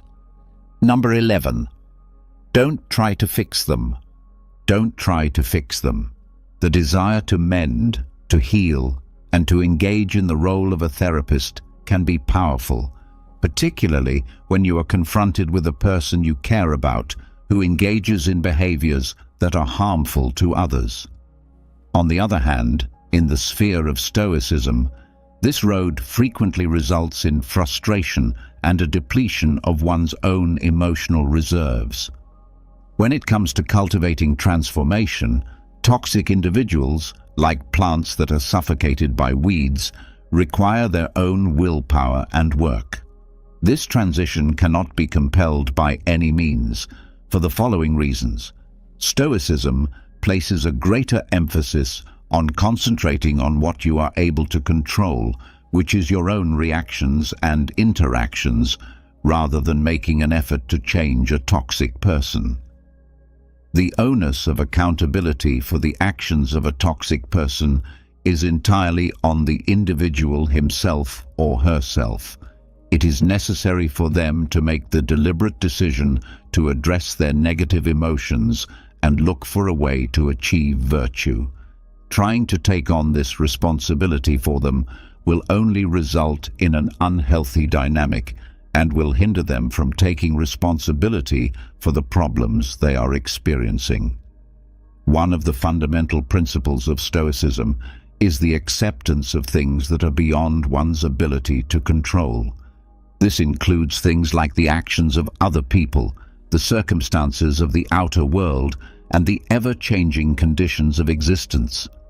The negativity that is exhibited by a poisonous person is a perfect example of this category. Because you have come to terms with this fact, you have liberated yourself from the fruitless effort to alter them. Imagine that your inner tranquility is a blooming garden. This is the focus of your Stoic garden. The toxic people in your life, with their negative attitude, are like weeds that threaten to suffocate the growth that you have painstakingly cultivated. You are wasting your time and effort by attempting to uproot them in the garden of another person. Put your attention on things that are important to you, such as establishing positive connections, tending to your virtues, and engaging in self-care practices. The Stoic philosophy, on the other hand, places a high importance on assisting others in achieving virtue. If you feel compelled, there are ways to encourage a toxic person to engage in self-reflection.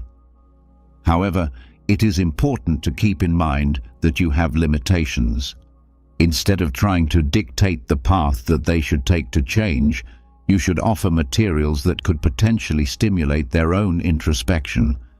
Then, you would try to solve their problem.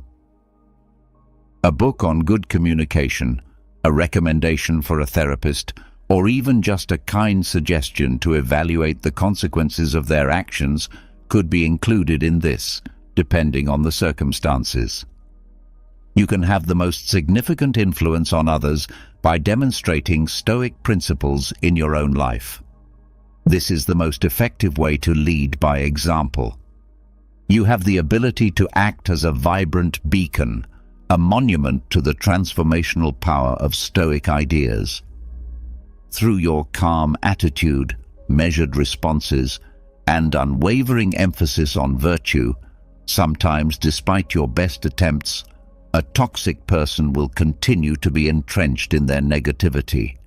It is important to know when to get away from them. In circumstances like these, Stoicism recommends establishing boundaries and, if necessary, withdrawing from the situation in order to safeguard one's own well-being. Keep in mind that you are unable to influence their trip, but you have the ability to pick your own path. Through the process of internalizing these ideas, you will convert yourself from a frustrated fixer into a Stoic facilitator. You are able to provide assistance without jeopardizing your own health, and you are able to develop a garden that may flourish in spite of the weeds that may be growing in other areas. Number 12. When to walk away. When to walk away. Imagine if you are looking for safety amid the tranquility of your Stoic castle of refuge. You have developed your emotional detachment, and you have planted a healthy inner garden. You have also strengthened your walls by establishing limits. Nevertheless, in spite of your best efforts, the negativity that comes from a toxic individual continues to remain, posing a threat to your defenses. The ability to recognize when it is appropriate to withdraw from a situation is a fundamental Stoic precept. Making the decision to leave a toxic relationship, particularly one that involves close family members or co-workers, can be a decision that is extremely difficult to make. Prioritizing your mental health, on the other hand, is of the utmost importance. Stoics have a strong belief in the importance of leading a moral life and acting rationally. In direct opposition to these ideals is the practice of maintaining a relationship that undermines your sense of inner calm. This is why the Stoic philosophy is consistent with the practice of removing oneself from a harmful situation. Keeping your Stoic sanctuary safe, your inner serenity is your sacred sanctuary, a place of refuge that you develop through self-care, mindfulness, and Stoic practices. And someone that is poisonous with their unrelenting negativity is comparable to a persistent siege that is being laid on your fortress. It is possible to safeguard your emotional well-being and secure your sanctuary by removing yourself from the situation. Put your attention on what really matters. Seneca, a great Stoic philosopher, reminds us that life is a precious commodity by saying, "The whole future lies in uncertainty. Live immediately." Continuing to be in a relationship that is unhealthy is a waste of this valuable time and energy. You give yourself the opportunity to invest in positive connections, meaningful pursuits, and experiences that nourish your spirit and contribute to a flourishing existence. When you move away from whatever is holding you back, accepting that which is out of our control is a key component of Stoicism, and other people's behaviors are a fantastic example of this. Moreover, Stoicism promotes detachment during this period.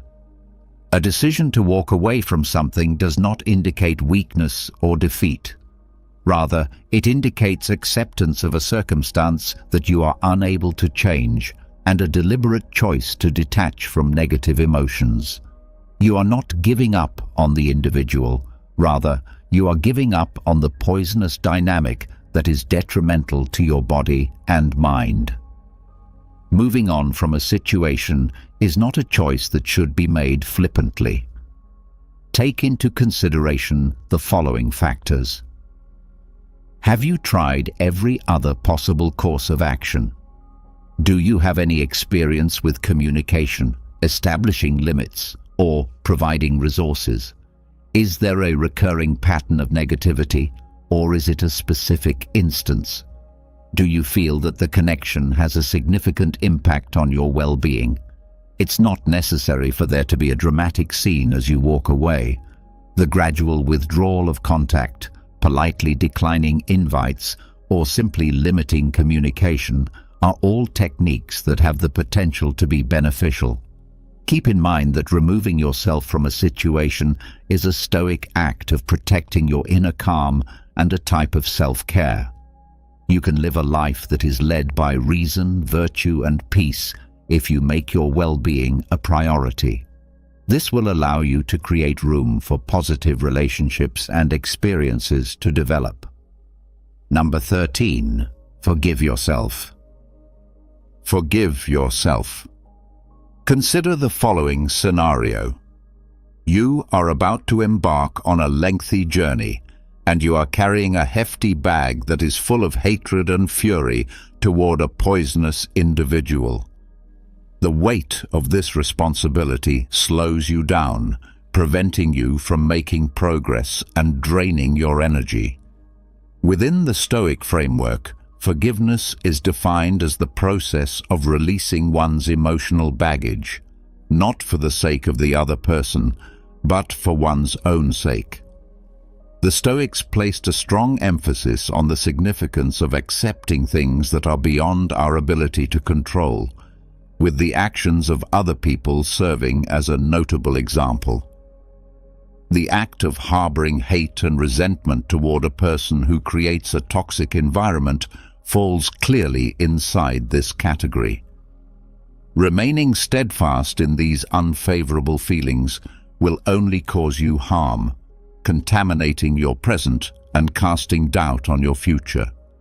Stoic principles equip you with the ability to forgive yourself and free yourself from the load of negativity in the following ways. Concentrate on your inner landscape. The Stoics held the belief that the actual source of power is the ability to govern one's own ideas and actions rather than the acts of others or the events that occur in the outside world.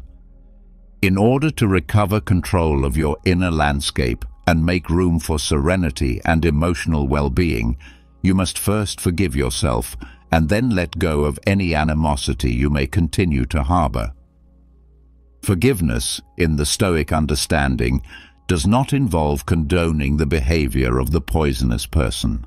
Rather, it is about accepting the behavior of the toxic person, acknowledging what has occurred, coming to terms with the fact that it is beyond your control, and making the decision to move forward with a lighter heart. These are all important steps. The famous Stoic emperor Marcus Aurelius tells us that you have power over your mind. You do not have power over events that occur outside of yourself. Make this a reality, and you will discover your strength. Your ability to forgive gives you the ability to reclaim this power. Finding a way to break the cycle of negativity. Resentment is a prison that one has created for oneself. If you continue to hold on to it, you are allowing the toxic person to continue to have a detrimental impact on your life, even though they are no longer there. A break in this cycle can be achieved by forgiving yourself, which will release you from the emotional shackles of the past. The process of forgiving oneself does not take place overnight. In order to foster forgiveness, here are some ways to do so. Recognize your feelings. The first thing you need to do is recognize the feelings of anger, hurt, or resentment that you are experiencing. When these feelings are repressed, it just serves to slow down the healing process. Practicing self-compassion entails treating oneself with the same empathy and consideration that you would provide to a friend experiencing a similar situation. Not only are you a victim of their negativity, but you are also a victim of their behavior. Make an effort to evaluate the event in an objective manner. Was the toxic individual acting maliciously, or were there other things at play that contributed to the situation? Transforming your point of view can help cultivate empathy and understanding, which in turn can pave the road for forgiveness. A gift is something that you offer to yourself, and forgiveness is a gift. You may make room for emotional healing, progress, and a life that is more rewarding by letting go of the burden of negativity. Imagine that you are going on your journey, your backpack lighter and your heart lighter, and that you are prepared to accept the adventures that are still to come with a renewed sense of strength and tranquility.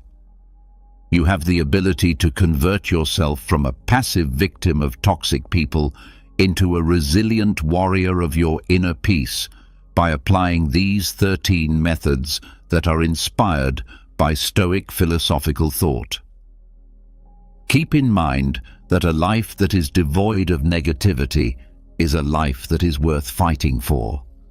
Top of form, bottom of form. Imagine facing immense challenges and adversities only to emerge stronger and wiser on the other side. What if you could tap into an ancient source of wisdom to guide you through life's trials today? Let's explore the teachings of Marcus Aurelius, a great Roman emperor and philosopher, and discover how his timeless wisdom can help us build resilience and inner strength when faced with adversity. Marcus Aurelius, despite being one of the most powerful men of his time, encountered countless struggles, from political upheavals to personal losses. Amid these challenges, he wrote his deeply introspective and insightful book, Meditations, as a way of self-improvement and reflection. His personal thoughts have inspired countless people over the centuries, providing guidance on how to live a virtuous and fulfilling life. In today's fast-paced and uncertain world, resilience and inner strength are more essential than ever. We are constantly faced with changes in our careers, relationships, and personal lives. What if we could learn to navigate these changes with grace and wisdom, turning adversity into an opportunity for growth and self-discovery? This is where Marcus Aurelius's Meditations can help. As a philosopher and historical figure, he emphasized the importance of cultivating inner virtues and practicing self-control. By focusing on what we can control, our thoughts, emotions, and actions, we can overcome external circumstances and maintain balance and serenity. In essence, Stoicism teaches us to be the architects of our own happiness and well-being, no matter the challenges we face. In this video, we'll dive into 10 timeless life lessons from Marcus Aurelius that will help us build resilience and inner strength. These lessons offer practical advice for dealing with difficult situations and will inspire us to develop a more resilient mindset in daily life. By applying his wisdom, we can become better equipped to deal with adversity, grow from our experiences, and ultimately live a more fulfilling life. As we journey through these lessons, we'll explore the importance of controlling our thoughts and perceptions, accepting what we cannot change, focusing on the present moment, cultivating humility and empathy, and much more. Whether you're facing personal or professional setbacks or seeking guidance on living a more balanced life, Marcus Aurelius's teachings can serve as a powerful source of wisdom and inspiration. Lesson 1. Control your perception.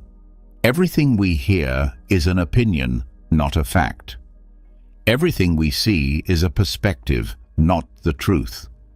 Our perception of the world shapes our reality, influencing how we react to situations, interact with others, and ultimately feel about ourselves. By recognizing that our reactions are based on our perspectives, we can let go of the urge to control what's beyond our reach. A useful technique for cultivating this mindset is detachment. Detachment involves recognizing the impermanent nature of life, understanding that everything is subject to change. By embracing this, we can develop a more balanced perspective and learn to flow with life's natural changes. When faced with a challenge, remind yourself that this too shall pass, and approach the situation with an open heart and mind. Meditation can also help promote acceptance. Setting aside time each day to calm your mind and observe your thoughts and emotions helps you develop a better understanding of your reactions. This increased self-awareness allows you to more easily recognize when you're struggling to accept what can't be changed and adopt a more receptive mindset. Learning to accept the things we cannot change is essential for building resilience and inner strength. By practicing awareness, detachment, and meditation, we can cultivate a more balanced approach to life's challenges. This mindset not only helps us face adversity with grace, but also allows us to appreciate life's beauty and richness. Marcus Aurelius beautifully captures this philosophy. Accept the things to which fate binds you, and love the people with whom fate brings you together, but do so with all your heart. Do not dwell in the past. Do not dream of the future. Concentrate the mind on the present moment. His emphasis on living in the present moment reminds us not to be consumed by past regrets or future anxieties. By focusing on the here and now, we can experience life more fully and find peace and contentment. Living in the present moment offers numerous benefits: reduced stress and anxiety, increased self-awareness, and improved mental well-being.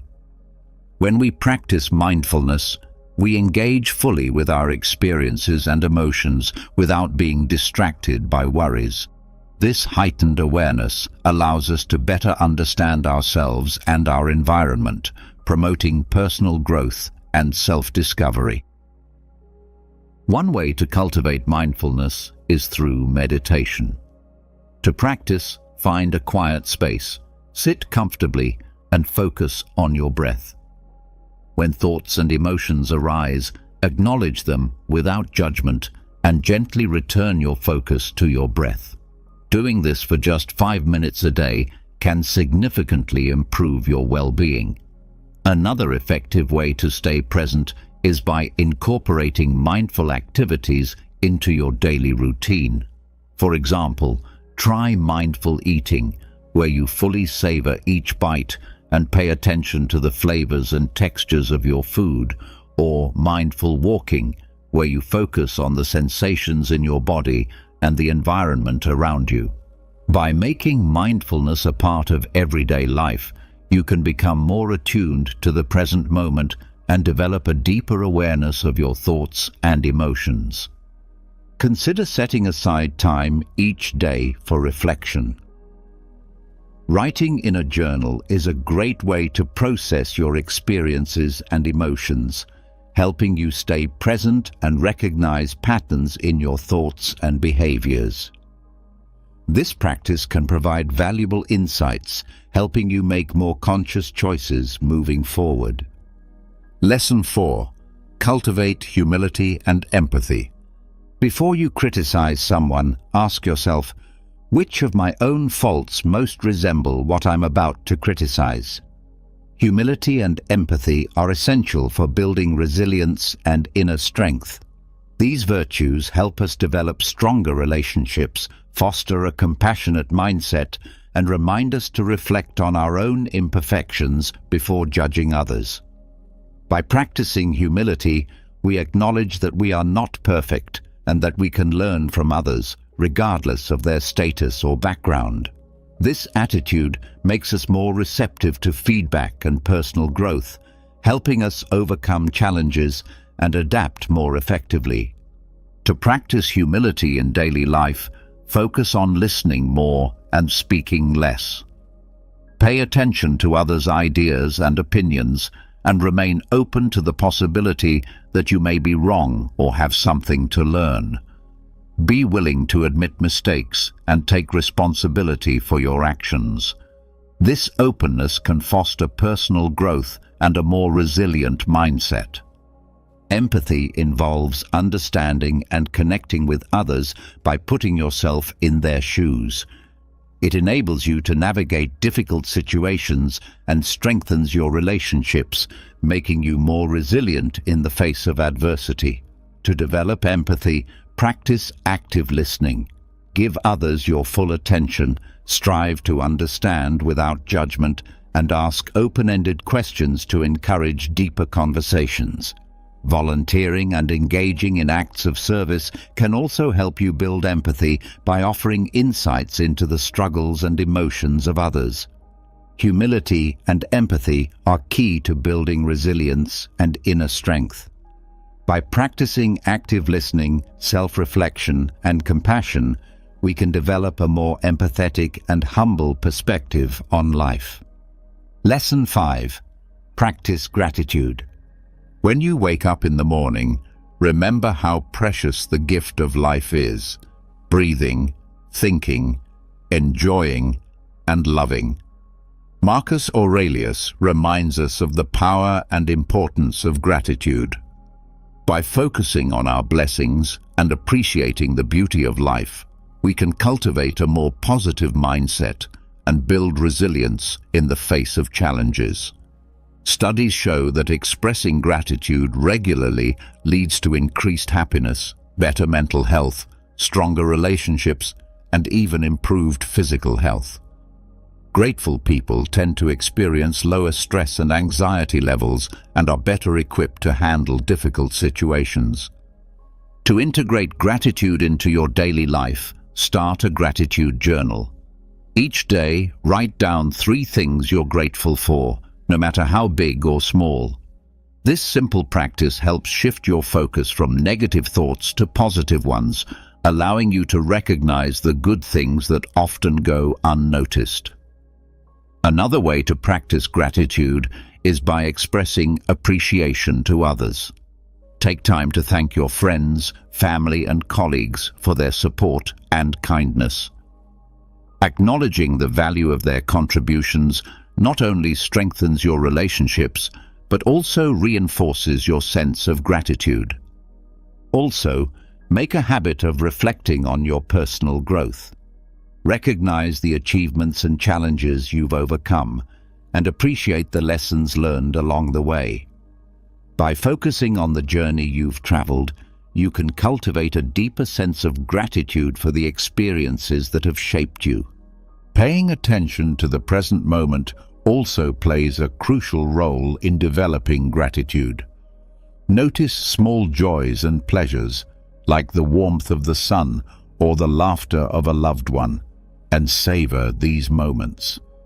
Practicing gratitude in this way helps you appreciate life's simple gifts, enhancing your overall well-being and building resilience.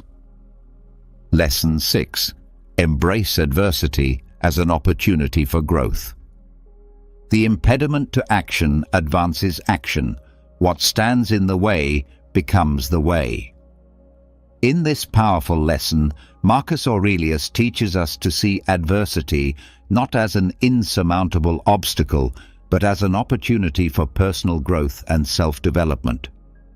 By shifting our perspective on challenges and setbacks, we can cultivate greater resilience and inner strength, allowing us to embrace the growth that adversity offers. Challenges provide avenues for personal growth in various ways, such as helping us build new skills, gain valuable experience, and learn more about ourselves and our abilities. Overcoming adversity can also boost our self-confidence as we recognize our capability to face difficult situations and emerge stronger. To reframe adversity as a growth opportunity, start by adopting a growth mindset. The belief that our abilities and intelligence can be developed through dedication and hard work. When confronted with a challenge, ask yourself what skills or knowledge you can gain from the experience and how it can help you become a better, more capable person. Another helpful technique is to practice reframing negative thoughts. When facing a difficult situation, try to identify the negative thoughts that arise and consciously transform them into positive, empowering statements.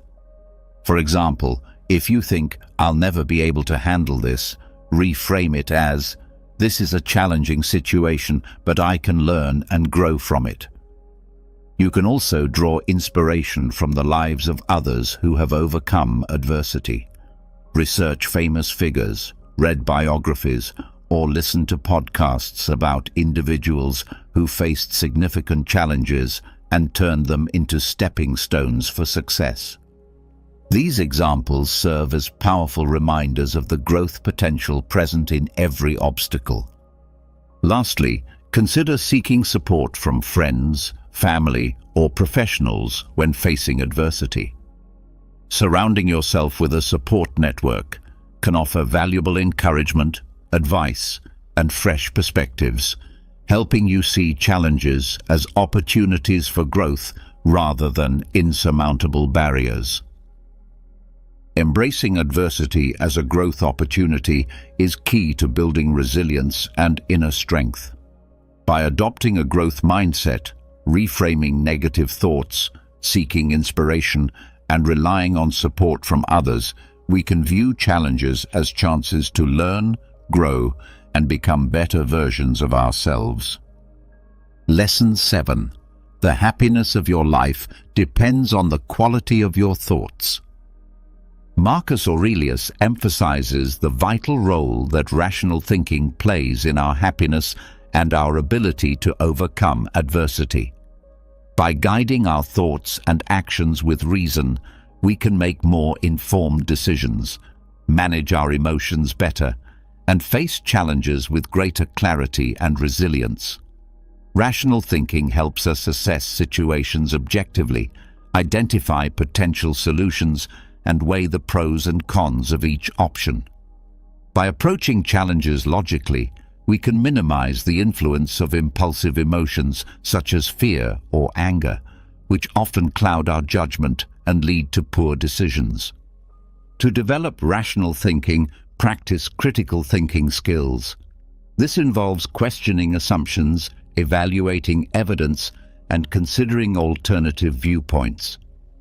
When faced with a difficult situation, step back and ask yourself what assumptions you might be making, whether there's enough evidence to support your beliefs, and if there are alternative solutions you may have overlooked.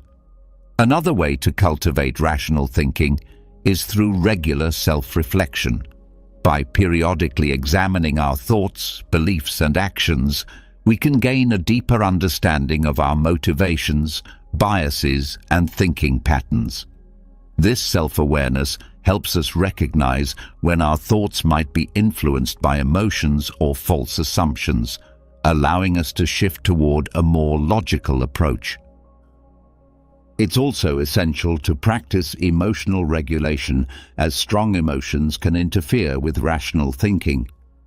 Techniques such as mindfulness meditation and deep breathing exercises can help manage emotions more effectively, creating the mental space needed for clear and logical thinking.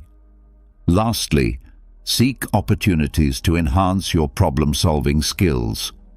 Engage in activities that challenge your mind, like solving puzzles, playing strategy games, or participating in debates. These experiences can strengthen your logical thinking abilities and improve your capacity to face adversity with reason and clarity. Guided by reason, we can approach life's challenges with greater clarity and success. By practicing critical thinking, engaging in self-reflection, managing emotions, and honing problem-solving skills, we can develop a rational mindset that supports our resilience and growth. Lesson 8. Cultivating inner peace. Marcus Aurelius reminds us that the quality of our thoughts greatly affects our emotional state and inner peace. Cultivating inner peace is essential for building resilience and maintaining emotional balance, as it helps us face challenges more effectively while preserving a sense of calm. Inner peace is important for several reasons. First, it enables us to manage stress and anxiety more effectively. When we are at peace with ourselves, we can handle life's pressures and uncertainties with greater ease. This emotional equilibrium helps prevent burnout, reduces the risk of mental health issues, and promotes overall well-being. Second, inner peace allows us to think more clearly and make better decisions. When our minds are not clouded by emotional turmoil, we can approach challenges with greater clarity and focus. This enables us to develop more effective solutions and strategies. One way to cultivate inner peace is by engaging in activities that bring joy and relaxation, such as spending time in nature, dedicating yourself to hobbies, or connecting with loved ones. Prioritizing self-care and participating in soul-nourishing activities can help replenish your emotional reserves, promoting a sense of balance and tranquility. It's also crucial to develop healthy ways to deal with stress and negative emotions. This might include practicing deep breathing exercises or engaging in physical activities like yoga or hiking. These techniques can help redirect your attention and restore emotional equilibrium. Additionally, adopting a regular gratitude practice can promote inner peace. By focusing on the positive aspects of your life and expressing gratitude for your blessings, you can cultivate a more optimistic perspective.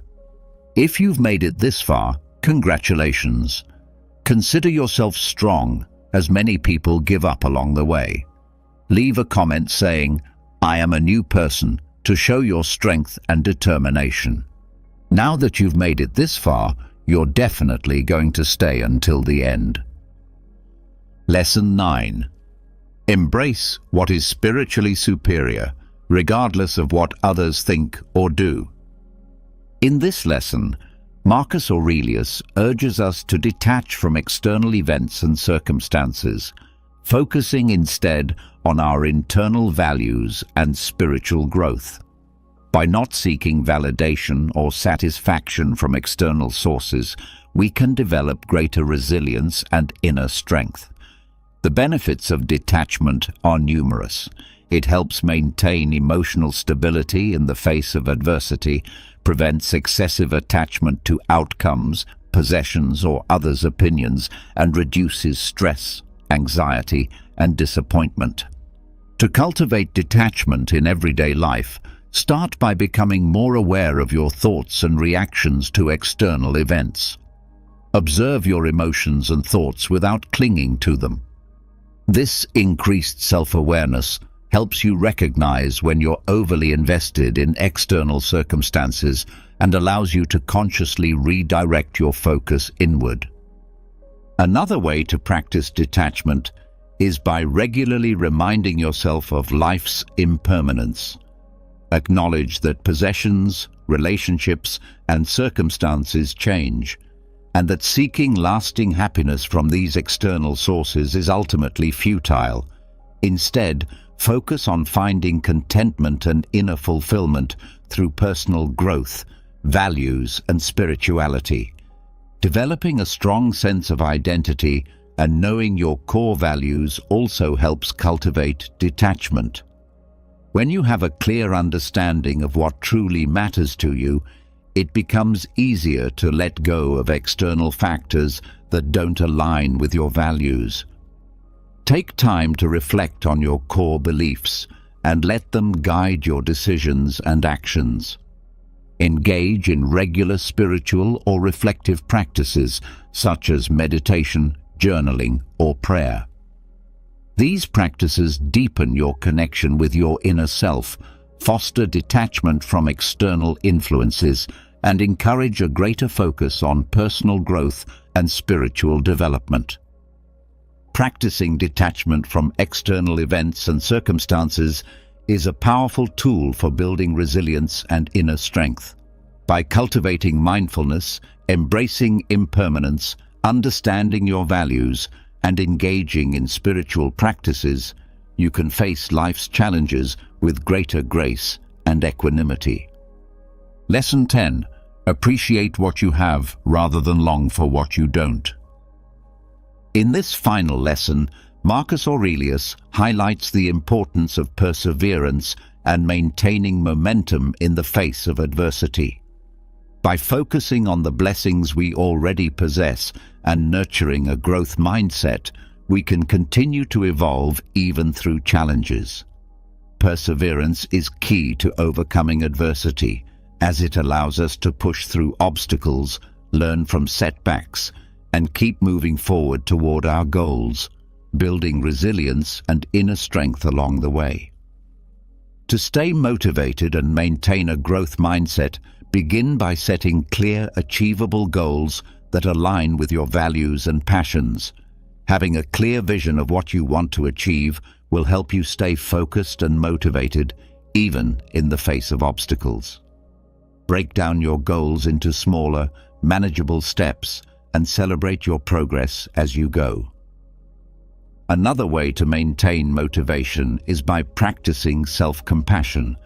Recognize that setbacks and challenges are natural parts of life, and treat yourself with kindness when facing difficulties. By cultivating self-compassion, you can maintain a positive attitude and keep moving forward even when things are tough. Surrounding yourself with supportive, like-minded individuals can also help keep you motivated. Seek out friends, mentors, or support groups who share your values and goals, and draw inspiration from their successes and experiences. Set aside regular time to reflect on your progress, recognizing the obstacles you've overcome, the skills you've gained, and the growth you've achieved along the way. Maintaining perseverance and momentum is essential for overcoming adversity and building resilience. By practicing self-compassion, surrounding yourself with supportive individuals, and reflecting on your progress, you can sustain your motivation and keep moving forward, no matter what challenges life presents. We've just explored 10 powerful life lessons from Marcus Aurelius's Meditations that can help us build resilience and inner strength. These lessons offer insights on how to manage our perceptions, accept what we cannot change, focus on the present, develop humility and empathy, practice gratitude, embrace challenges as opportunities for growth, be guided by reason, cultivate inner peace, practice detachment, and maintain constant momentum. By integrating these timeless teachings into our daily lives, we can foster personal growth, overcome adversity, and live more meaningful and purpose-driven lives. It's important to remember that building resilience and inner strength is a lifelong journey. Applying these lessons takes time, practice, and dedication. As you continue to face challenges, turn to the wisdom of Marcus Aurelius and strive to live according to the principles he expressed. Doing so will not only make you more resilient and resourceful in difficult times, but also help you discover a deeper sense of inner peace, purpose, and fulfillment. As we conclude, I encourage you to reflect on these 10 lessons and think about how you can apply them to your own journey of personal growth and self-discovery. Remember, Marcus Aurelius's wisdom is a timeless guide that can help you navigate life's challenges with grace, wisdom, and resilience. If you've made it this far, be sure to comment the phrase, "I am a new person," so I know this video has made a positive impact on your life. All right, let's get real. Ever notice how some people just love to test your boundaries? They interrupt, make passive-aggressive comments, or act like your time and feelings are optional, and we're supposed to just smile and let it slide? Not today. If you're done putting up with people who don't respect you, this video is for you. Today, I'm breaking down brutally honest, maybe even a little controversial, ways to handle disrespect without losing your cool and without sacrificing your self-respect. So buckle up, because by the end of this, you'll have every tool you need to show people exactly where the line is drawn. Let's dive in. 1. Embrace the silent stare. Let's start with one of my all-time favorite slightly savage techniques, the silent stare. Now, you might be thinking, really? Just staring? Yes, trust me on this. When someone's being openly rude or disrespectful, nothing throws them off more than a long, calm, completely unbothered stare. People who disrespect others are usually looking for a reaction. They want you to stammer, get flustered, maybe even snap back. They're looking to drag you into their drama, to make you question yourself or feel small. But when you just look at them, no words, no expressions, just steady eye contact, suddenly the power dynamic flips. Now I get it. This might sound a little passive-aggressive, but hear me out. There's something deeply unsettling about someone who doesn't give the reaction they were expecting.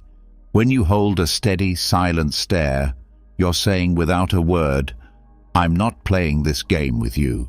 It's a way of reclaiming control without even lifting a finger, And sometimes that silent stare is the clearest, most powerful no you'll ever say.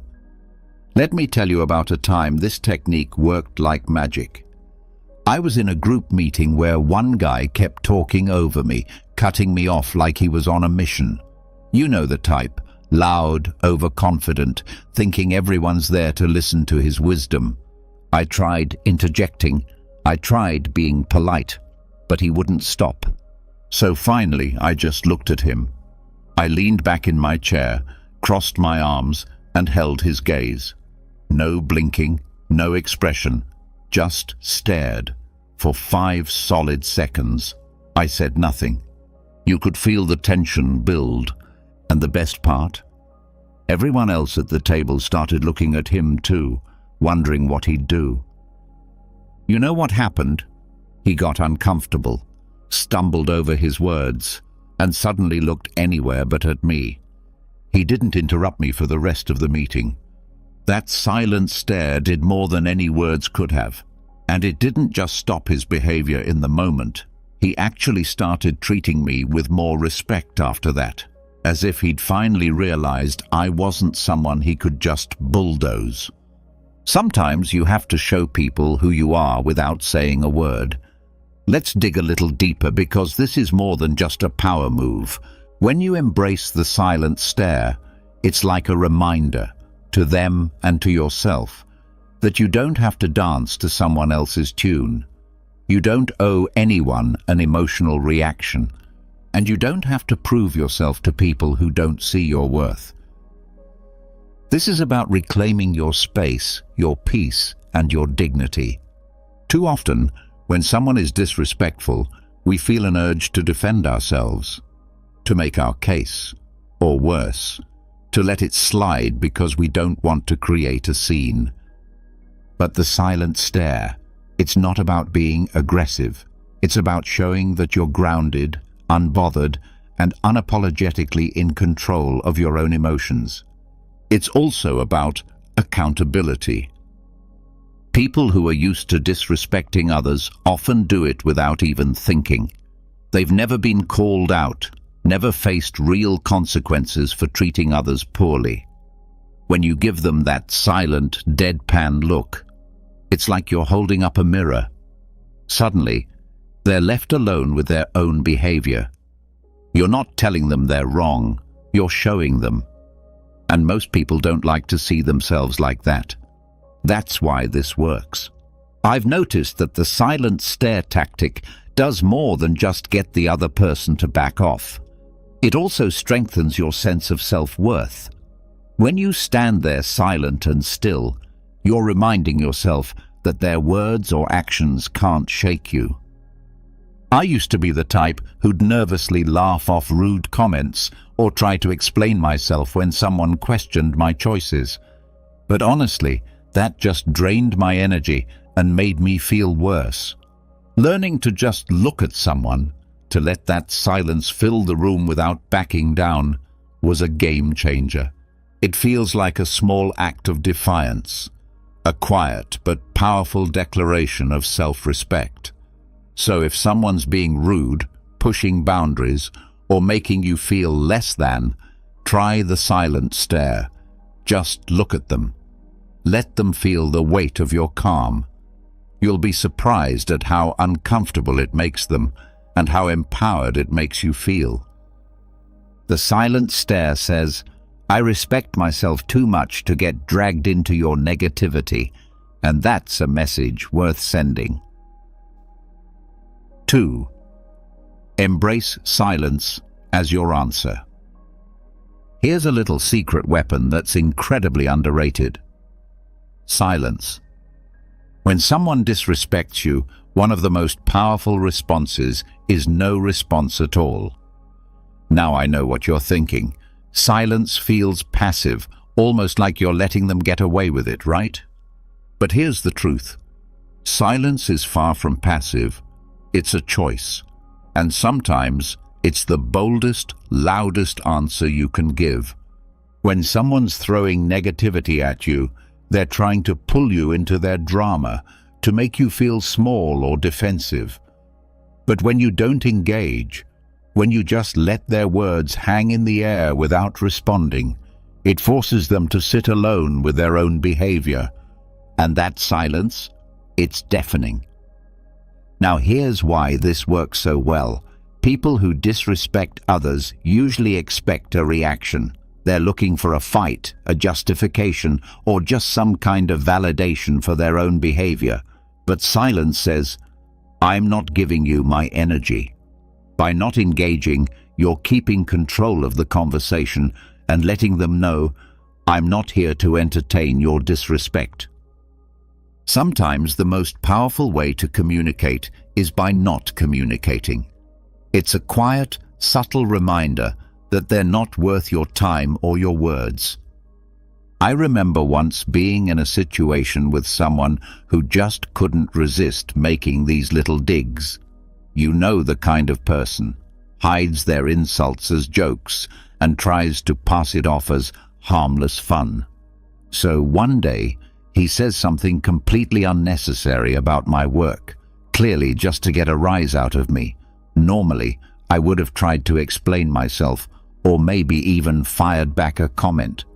But this time, I just looked at him, raised an eyebrow, and said absolutely nothing. I let his words hang in the air, letting him feel that awkward, silent pause. And you know what? He didn't know what to do. He looked at me, then looked down, mumbled something, and moved on. That moment was the last time he tried pulling that with me. It was like he realized that if I wasn't reacting, there was no power to be gained. That's the beauty of silence. It starves disrespect of the attention it craves. Here's the deeper message. When you choose silence, you're choosing yourself.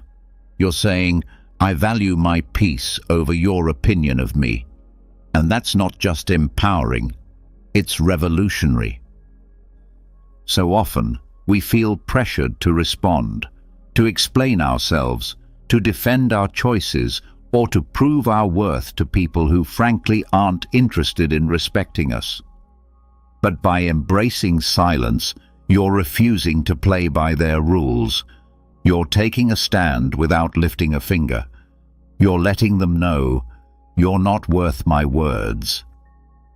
It's not just about controlling the situation, it's about reclaiming your energy. Silence is like a filter. It keeps your peace intact by blocking out the negativity that others try to project onto you. The moment you stop feeling the need to respond to every rude comment or passive-aggressive jab, you free yourself. You stop giving people access to your inner world, and you start living on your own terms. I'll be real with you. Learning to use silence wasn't easy for me. I used to think that if I didn't defend myself, I'd look weak or passive. But I started noticing something interesting. Every time I responded to people who disrespected me, I'd end up drained and frustrated. But when I held my tongue and let their comments pass by like white noise, I realized I felt lighter, stronger, and more in control. It was like I took back a piece of my power every time I chose silence over reaction. Here's my challenge to you. The next time someone disrespects you, just pause, take a deep breath, look them in the eye, and say nothing. Let your silence speak for itself. You might be surprised by how uncomfortable they get and how freeing it feels for you. Embrace silence as your answer, because sometimes saying nothing is the most powerful statement of all. All right, this one's going to hit home for a lot of us. Stop explaining your choices. Seriously. How many times have you made a decision for yourself only for someone to immediately start asking, why? Why did you do that? Why didn't you go to that event? Why'd you take that job? People seem to think they're entitled to an explanation for everything we do. And here's the honest truth. They're not. Your choices are your own, and you don't owe anyone an explanation for how you live your life. It might sound controversial, but let's face it. If someone's questioning your choices, they're often not looking to understand. They're looking to judge.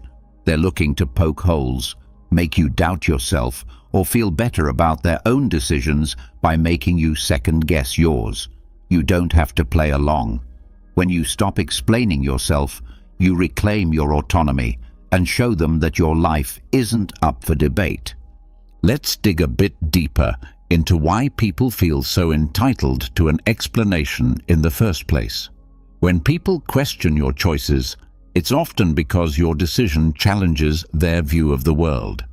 Maybe you're taking a risk they're too scared to take, or maybe you're stepping out of the norm they find so comforting. Your independence or willingness to do things differently can make them uncomfortable, and asking you to explain is their way of trying to fit you back into their comfort zone. But here's the kicker. Just because they're uncomfortable doesn't mean you're responsible for reassuring them. Your life isn't a public service announcement. You don't have to justify your choices to anyone. I remember when I decided to switch careers, moving from a safe job to something I was actually passionate about. But that came with a lot more risk. The moment people found out, it was like I'd announced I was moving to Mars. I kept getting asked, why would you leave a stable job? And how are you going to make it work? At first I'd try to explain, talk about how I wanted something more fulfilling, about how I had a plan. But I quickly realized that no matter what I said, it never felt like enough. The more I explained, the more people questioned me, poking holes and making me feel like I needed to prove myself. Then one day, I decided to try something new. When someone asked, "But why would you leave that job?" I simply replied, "Because I wanted to." No extra details, no breakdown of my strategy, just a simple answer. And let me tell you, it felt amazing. The silence that followed was everything. People didn't know how to respond because I'd taken away their power to question my choices. And you know what? They eventually stopped asking. Here's the real beauty of not explaining yourself. It's freeing.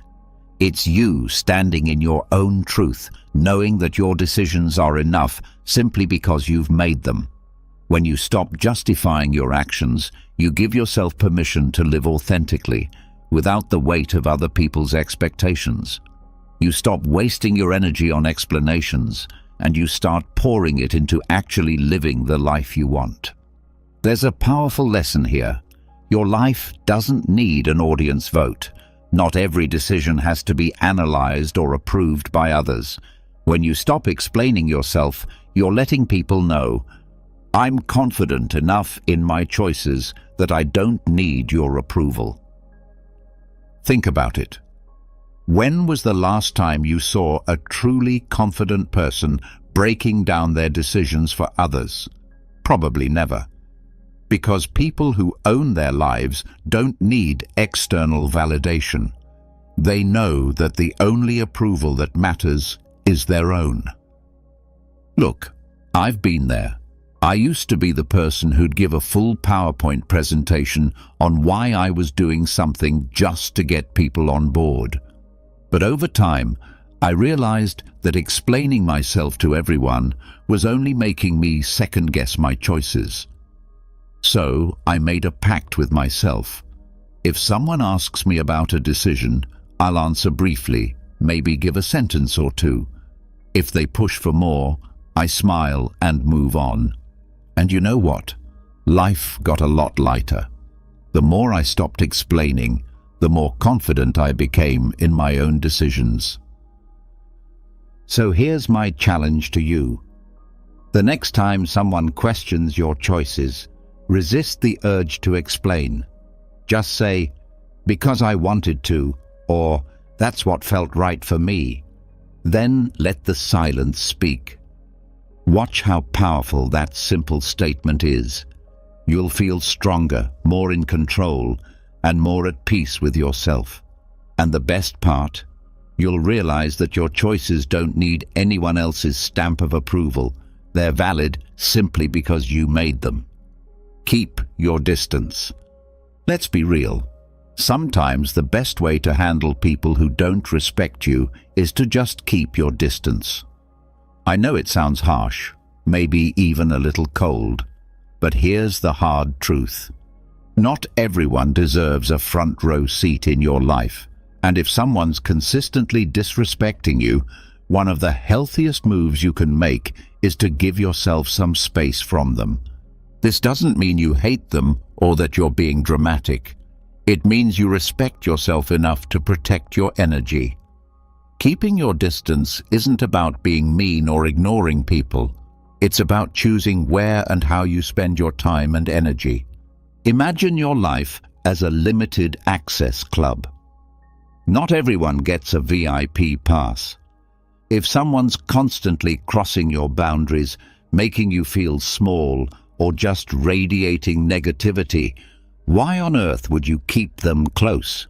It's okay to step back. In fact, it's crucial. Distance can give you the clarity to see things as they really are, free from the fog of emotional manipulation or guilt. Think about it. When you keep people who disrespect you close, it's like inviting them to a mental and emotional buffet where they take, criticize, and judge as much as they want. And then we wonder why we feel drained, anxious, or frustrated. Giving yourself space from these people is an act of self-preservation. It's about protecting your mental health, preserving your peace, and making room for people who actually respect and uplift you. Letting go of the guilt around distancing yourself can be liberating. You're not obligated to keep disrespectful people in your orbit. I'll share a little story.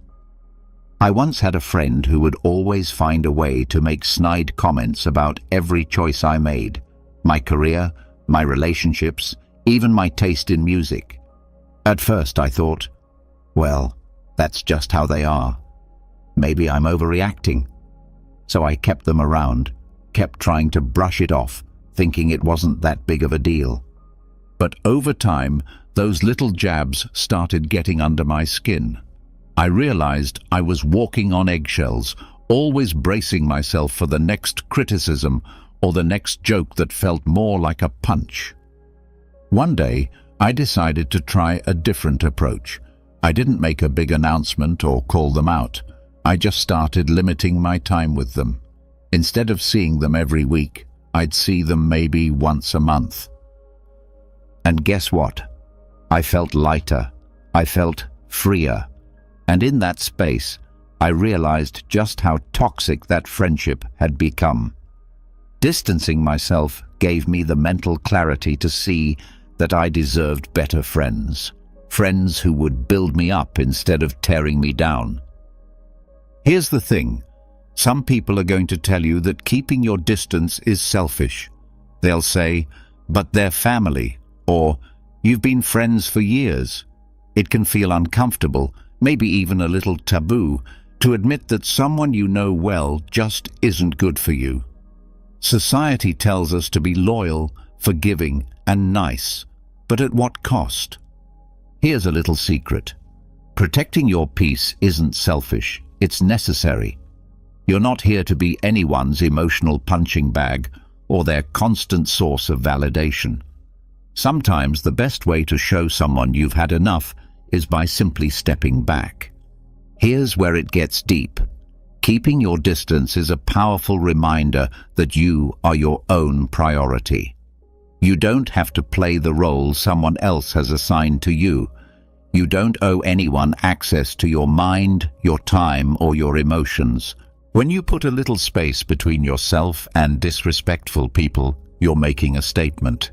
Your well-being comes first, and that's not just self-care, it's self-respect.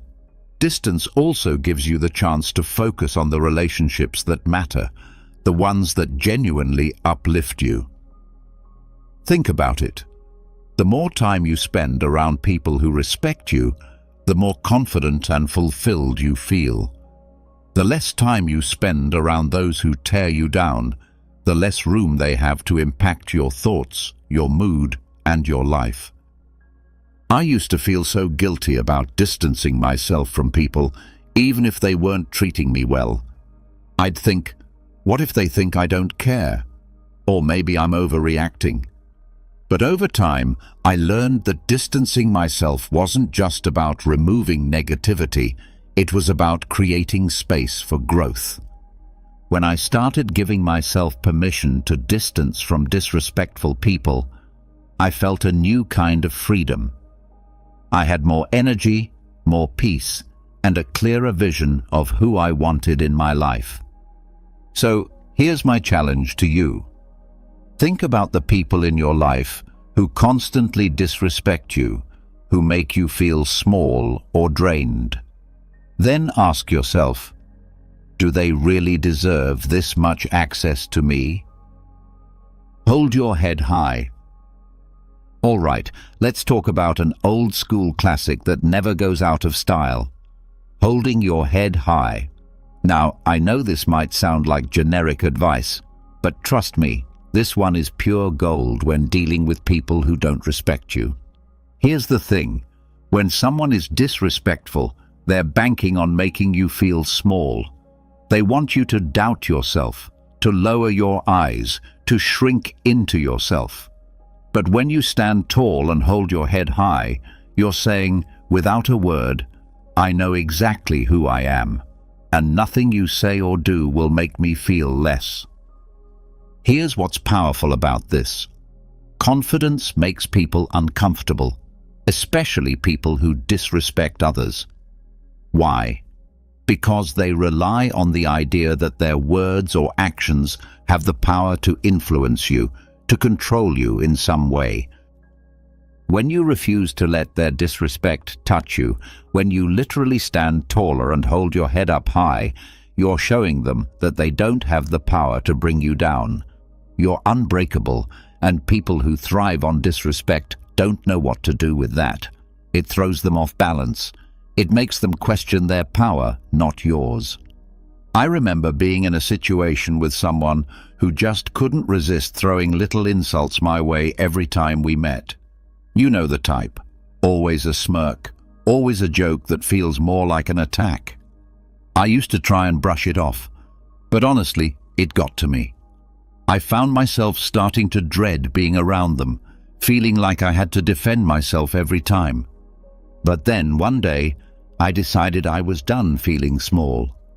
I showed up, shoulders back, head high, and every time they made one of their little comments, I just looked them in the eye, smiled, and carried on like nothing had happened. And you know what happened? They actually started backing off. It's like they could sense that their comments weren't reaching me anymore, that I was too far above that nonsense. And suddenly, their power faded. There's something magnetic about holding your head high. It's like a silent force field that says, I'm untouchable. Now, here's where it gets a little spicy. People who don't respect you often hate seeing you confident. It messes with their worldview. They want to believe they're above you, that they've got something on you. And when you walk around confidently, it disrupts that narrative. To them, it's almost offensive. Society doesn't always know what to do with people who are unapologetically sure of themselves, especially when they refuse to let others' negativity define them. And let's be real, that can make you a bit of a target. But here's the thing, holding your head high isn't about them, it's about you. It's about living as if you're fully aware of your worth, as if you've got nothing to prove. That can feel like a radical act of self-respect.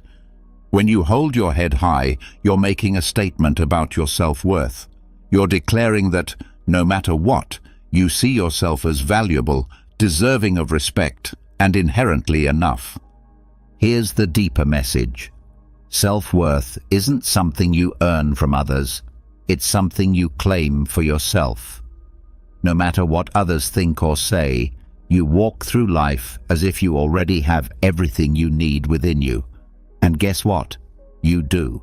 Holding your head high is a constant reminder that you're the main character in your own story. No one else's opinion has the right to make you feel less. The beauty of it? The more you practice this, the less others' disrespect will even register. You'll be too busy living in your own lane, too secure in who you are, to be bothered by anyone else's attempts to knock you down. This didn't come naturally to me. I used to be the person who'd slouch, avoid eye contact, and shrink when people were critical or dismissive. It felt safer to disappear. But over time, I noticed that every time I held my head high, every time I refused to let someone's negativity seep into my spirit, I felt stronger.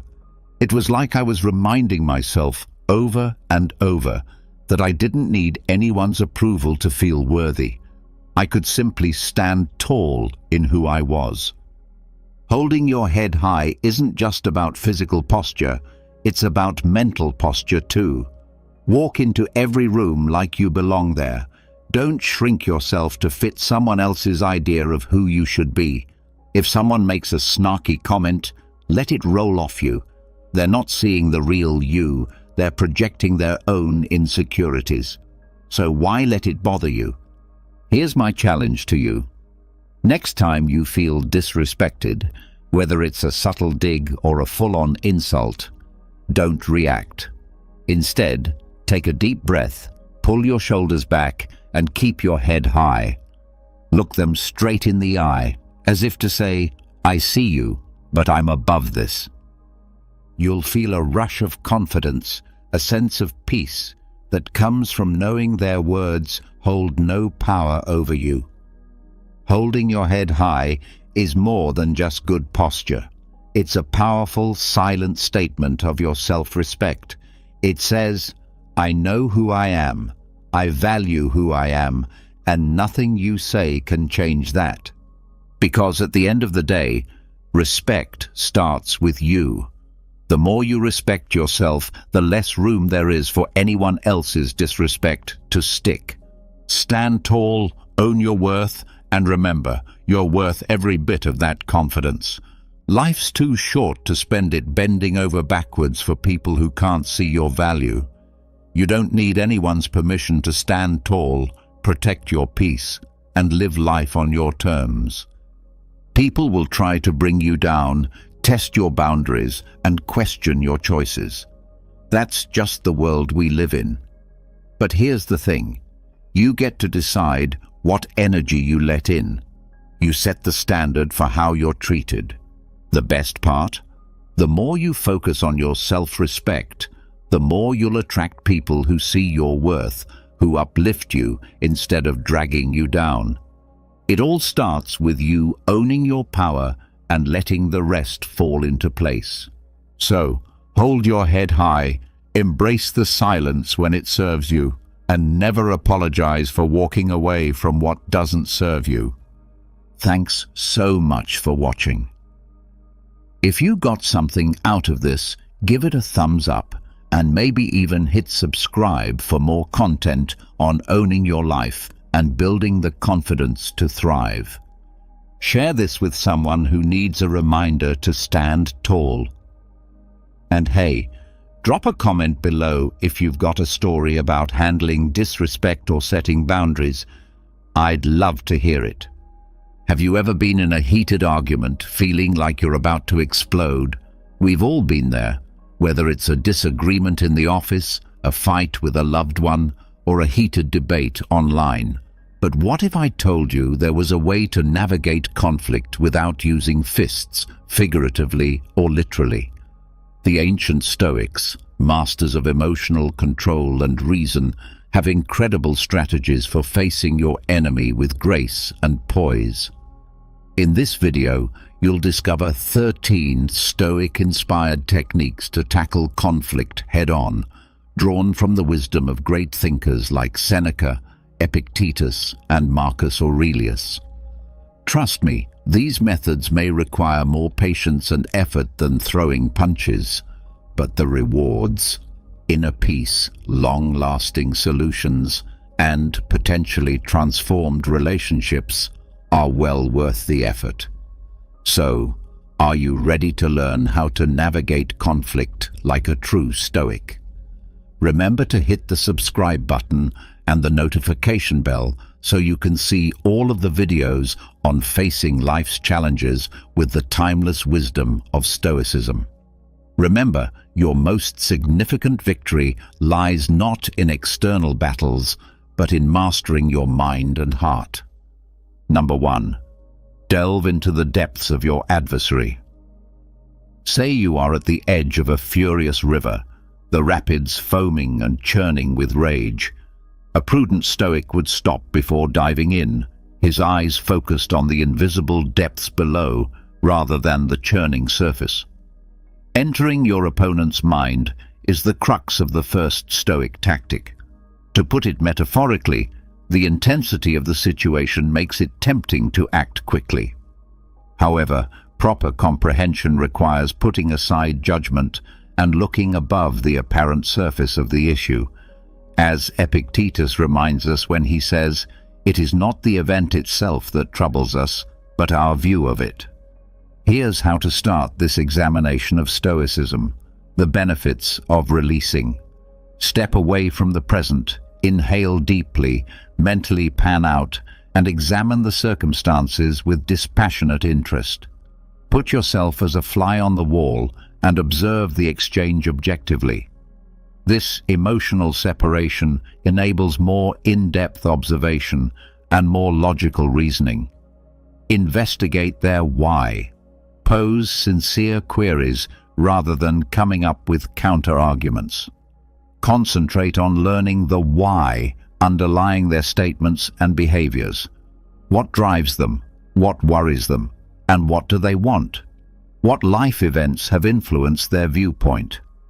Important insights can be gleaned by asking open-ended questions such as, "What brought you to this point?" or "What are your underlying concerns?" Examine through their lens, not agreement, but empathy. Try to put yourself in their position to comprehend their perspective, not to support their behavior. How might they perceive the circumstances? What principles and convictions motivate them? This activity aims to develop empathy, discover possible points of agreement, and experience the world through their eyes. Rather than agreeing with them, look for the secret river. Examine what's beneath the surface. Conflict frequently results from deeper problems like unfulfilled desires, fears, or injuries from the past. Consider looking past the current argument and pinpointing the underlying issues causing the conflict. What wants needs to be fulfilled? Which fears are surfacing? Recall that this is a search for understanding rather than approving their behavior. Your objective is to comprehend the layers of experience and perspective that influence the actions of your opponent. Just like a geologist studies the layers of rock to understand the terrain, you can find undiscovered common ground by practicing this Stoic depth-seeking technique. And you might also learn important things about yourself and your responses. The once raging river will become a calmer stream, with understanding and potential resolution engraved in its stones. Number 2. Choose your battles wisely. Disagreements abound in life, ranging from political arguments to arguments in parking lots. However, as the Stoics tell us, only some stones in the path require our whole focus. Getting involved in every dispute, no matter how minor, can wear us out emotionally. Thus, the second Stoic tactic urges us to pick our battles carefully. Picture yourself in front of a vast battleground. Every argument and point of contention has the potential to become a conflict. A prudent Stoic would pause, evaluating each terrain carefully before leaping into the fight. Is the battle worth it? In this skirmish, will it affect my health or the essential things to me? The following tenets of Stoic philosophy will assist you in selecting your battles. The Seneca test. Pause and consider. Consider Seneca's wise words. The greatest remedy for anger is delay. Remind yourself of the importance of pausing. Take a moment to calm down before responding automatically. Take a step back and evaluate the circumstances objectively. It's common for the heat of the moment to warp our perception, making prudent decisions challenging. Is the Epictetus inquiry still important? Consider the following crucial question for yourself. Is it not the event itself that stresses us, but our view of it? Epictetus said. Is there a genuine impact this debate is having on your morals, well-being, or something important in your life? Or is it just a tiny irritation, a stone in the road, instead of a mountain to be conquered? By concentrating your efforts on genuinely significant matters, you can address them with greater effectiveness and focus. The Marcus Aurelius principle. Quiet can be beneficial at times. Acknowledge the power of letting go. Not deciding at all is often the best course of action. According to Marcus Aurelius, it is often enough to hold your tongue and let things pass. Simply ignoring small slights or deciding against getting into pointless arguments can be incredibly self-controlling ways to maintain your inner calm. The cost-benefit analysis of Stoicism. Analyze the advantages and disadvantages. Every conflict has a price regarding mental effort and possible outcomes. Compare the likely emotional costs of losing the disagreement with the potential rewards of winning. Is the cost of triumph justified? The purest kind of strength is sometimes knowing when to give up with dignity. Recall, selecting your battles strategically does not imply weakness or indifference. It's about realizing how limited your time and energy are and using them wisely. By applying this Stoic knowledge, you may navigate life's battlefield more focused and save your strength for the moments that matter. Number 3. Speak with calm and clarity. Imagine yourself facing your opponent with your words prepared for war rather than your weapons drawn. However, the Stoic approach emphasizes calm clarity, which opens the door to more constructive discourse. Instead of shouting insults and accusations, this tactic, which draws from the insight of Stoic thinkers such as Seneca, is centered on adequately expressing your demands and concerns to promote understanding and reduce hostility. The following are the main components of communication that draw inspiration from Stoicism. Develop your active listening skills. Go beyond simply waiting to speak. Pay close attention to what your opponent says before offering your own. Please pay close attention to them, both with words and body language.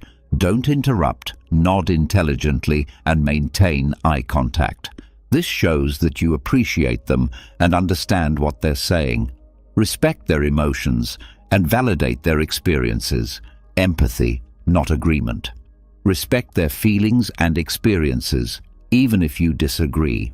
Statements like, "I understand you're feeling frustrated," or "It sounds like this situation is important to you," can help establish rapport and connect. Raise any concerns you may have with I statements. Consider your viewpoint. Instead of placing blame, use I words to communicate your needs and feelings rather than critical you statements. You always do this. Examples of such statements include, "I need to feel respected in this situation," and "I feel hurt when you..." This lessens defensiveness and promotes a more team-oriented approach to problem solving. Speak firmly and calmly rather than aggressively. Control, not noise, makes one strong. Speak up to ensure you understand, not because you're angry. Maintain a composed tone while speaking with strength and assurance. Steer clear of insults and personal assaults. They will only make the issue worse. Put solving problems first, not points. Seek solutions rather than victories. Remember that the objective is to devise a solution that benefits both of you, not to win the disagreement. Start the discussion with a question like, "What can we do to address this together?" and center it around cooperative problem solving. How can we reach a mutually agreeable outcome? Recall that practicing calm, clear speech is a necessary skill. If you make a mistake, don't be scared to apologize and have patience with yourself. Navigating even the most difficult tasks will get easier the more positive communication you engage in. Number 4. Seek the shared path. Imagine a pair of alpinists ascending seemingly distinct peaks. However, as they climb, they become aware that their respective paths converge and lead to a shared summit where understanding will shine. This metaphor is especially pertinent to the 4th tactic on our non-confrontational journey, seeking the shared road. It represents the Stoic concept of oikeiosis, living in harmony with the natural order. Even though disagreement frequently gives the impression that our ideals or ambitions are incompatible, the Stoics encourage us to look below the surface and discover the deeper currents that bind us, even though they might not appear necessary at first. By concentrating on these common interests, we can create a framework for cooperation and compromise that will eventually result in a more amicable settlement. To start your Stoic search for common ground, follow these steps. Change perspective from me to we. Transcend individual viewpoints. Recast the disagreement as a cooperative effort toward a common objective rather than a you versus me situation. Consider this. What do we both ultimately want? This change in viewpoint allows for possible points of agreement, even if they are not immediately apparent. Look for the necessities below. Look below the surface. Conflicting wants are frequently the result of underlying, unfulfilled needs. Examine the needs each of you is attempting to satisfy through this conflict. It could be a need for safety, honor, or approval. Recognizing these everyday needs can foster empathy and make discovering solutions that care for them more accessible. Discover shared ideas. Our values guide our actions. Look behind the particular problem at hand and investigate the core principles that everyone possesses. Do you both appreciate honesty, justice, or decency? Shared values can act as a moral compass, pointing you toward decisions consistent with your beliefs. Begin small, gain speed. Appreciate small victories. Don't count on reaching a consensus right away on everything. Instead, concentrate on finding tiny points of agreement, regardless of how trivial they appear. These early agreements can foster confidence and momentum, making taking on more challenging problems simpler. Recall that life is a journey rather than a destination. The key is patience. It can take time to find common ground, so be patient and understanding. Recognize accomplishments, accept failures, and remember that every step toward cooperation is a step away from confrontation. You set off on a path beyond simple solutions using this Stoic technique. By seeing the connections between your experiences and laying the groundwork for a more peaceful future, you look for a standard route. Remember that those who ascend together, guided by the light of shared ideals and interests, will reach the height of understanding. Number 5. Appeal to their inner values. Imagine yourself before a massive oak tree, its roots firmly entwined with the soil. It will take more than just raw force to move the oak. On the other hand, a prudent Stoic would be aware of the influence of the elements, such as wind and water, which might subtly nudge something toward its ideals by whispering in its ear. This metaphor exemplifies the Stoic tactic of appealing to inner ideals, a potent instrument for skillfully and peacefully resolving disputes. We direct our attention to the rich soil of their values and ideas rather than taking direct aim at their persona. Understanding and respecting their inner compass can produce solutions consistent with their fundamental beliefs. This will eventually result in more sincere buy-in and long-lasting agreements. To start your Stoic journey towards value-driven persuasion, follow these steps. Expose the value landscape. Develop into a valuable archaeologist by conducting research before formulating your case. What principles do they adhere to? What values direct their behavior? Keep an eye on what they say and do, and note what they affirm, deny, and laud. This facilitates creating a map of their value-scape. By pointing out possible connections, close the value divide. Identify the common theme. Avoid assuming their values are completely at odds with yours. Seek out common ideals, even if they don't seem to fit the circumstances at hand. You both appreciate duty, honesty, and fairness. Finding these common values acts as a link, enabling you to present your case in a way that appeals to them. Talk in their vocabulary.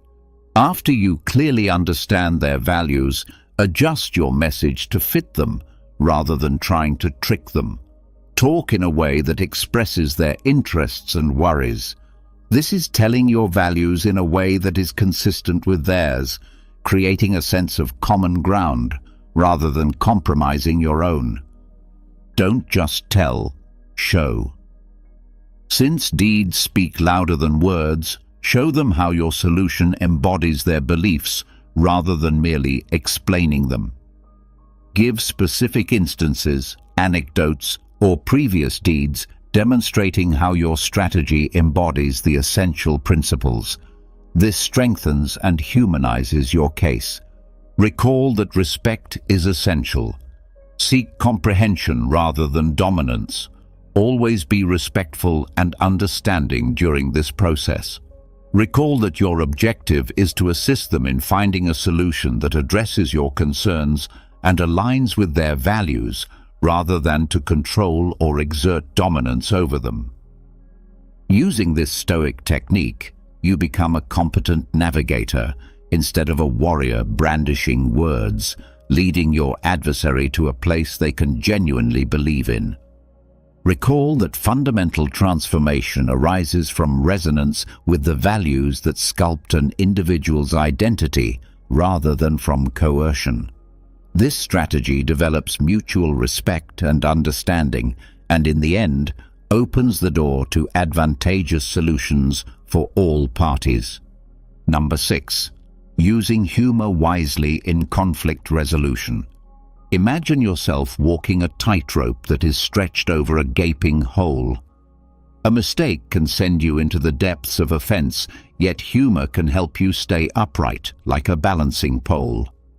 Using humor to resolve conflict is the essence of the 6th Stoic technique, encapsulated in this nuanced metaphor.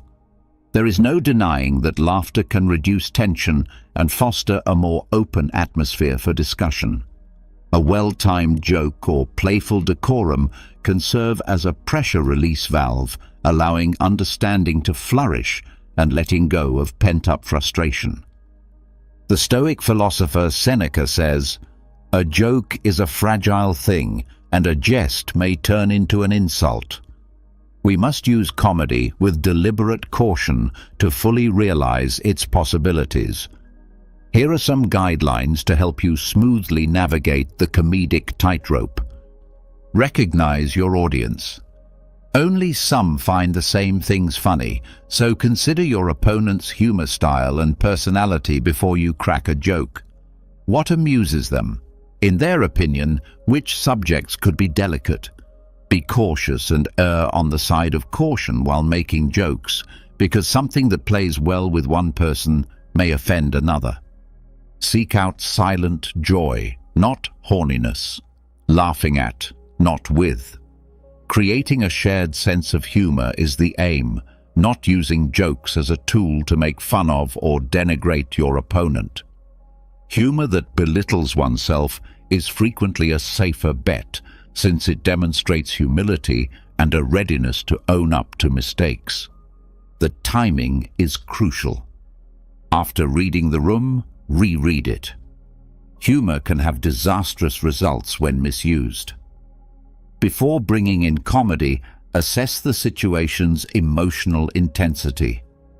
It's better to wait until things have settled down. If the tension is still muscular, maintain calm and kindness. Keep insults and sarcasm at the door. Steer clear of jokes that make light of sensitive subjects, stereotypes, or personal assaults. Recall that building bridges, not burning them, is the aim. Comedy as an instrument, not a crutch. Please don't rely on comedy alone to end the argument. Although humor can be a helpful tool, it shouldn't replace sincere communication or dealing with critical issues.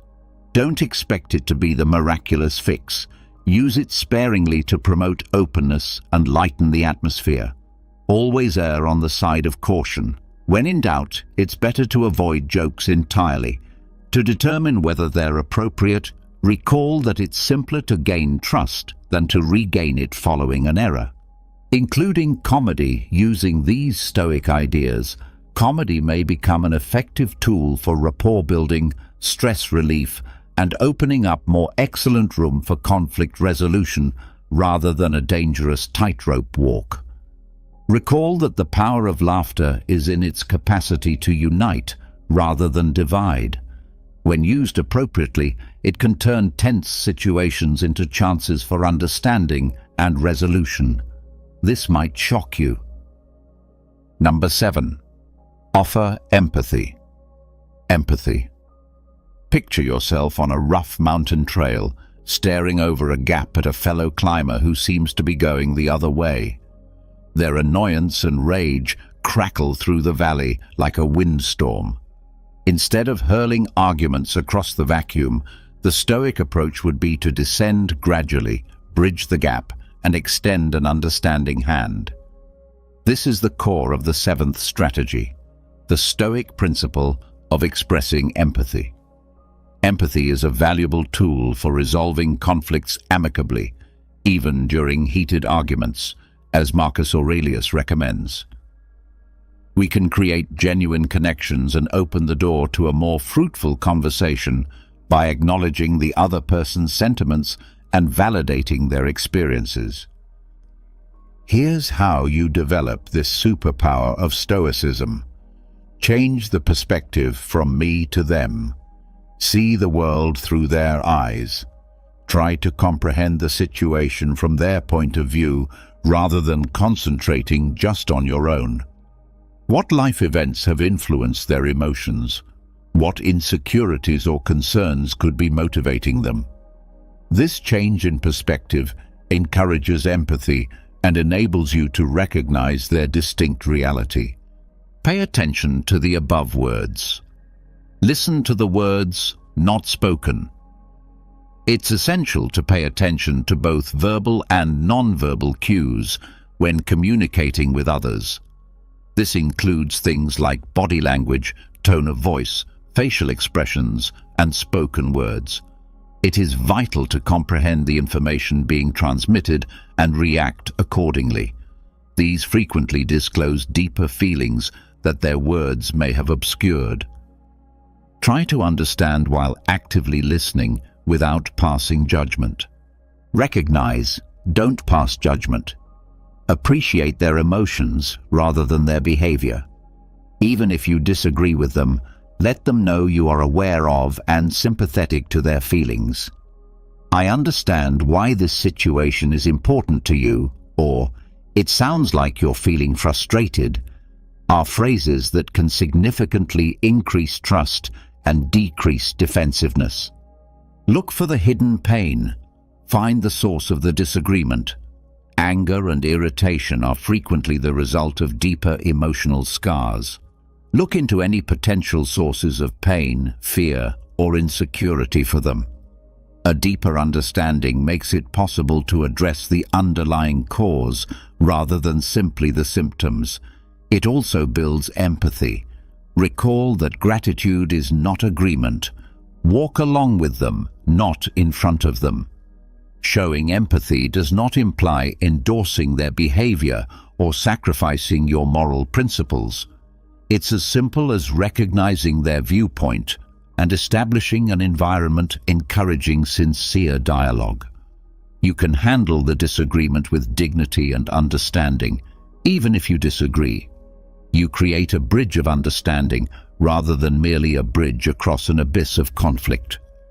When you adopt this Stoic concept of empathy, you put yourself in their position to connect rather than pass judgment, and there's hope for actual resolution in that connection, not only for the here and now, but also for how you deal with each other moving forward. So, come down from the mountain, reach out, and give the gift of empathy.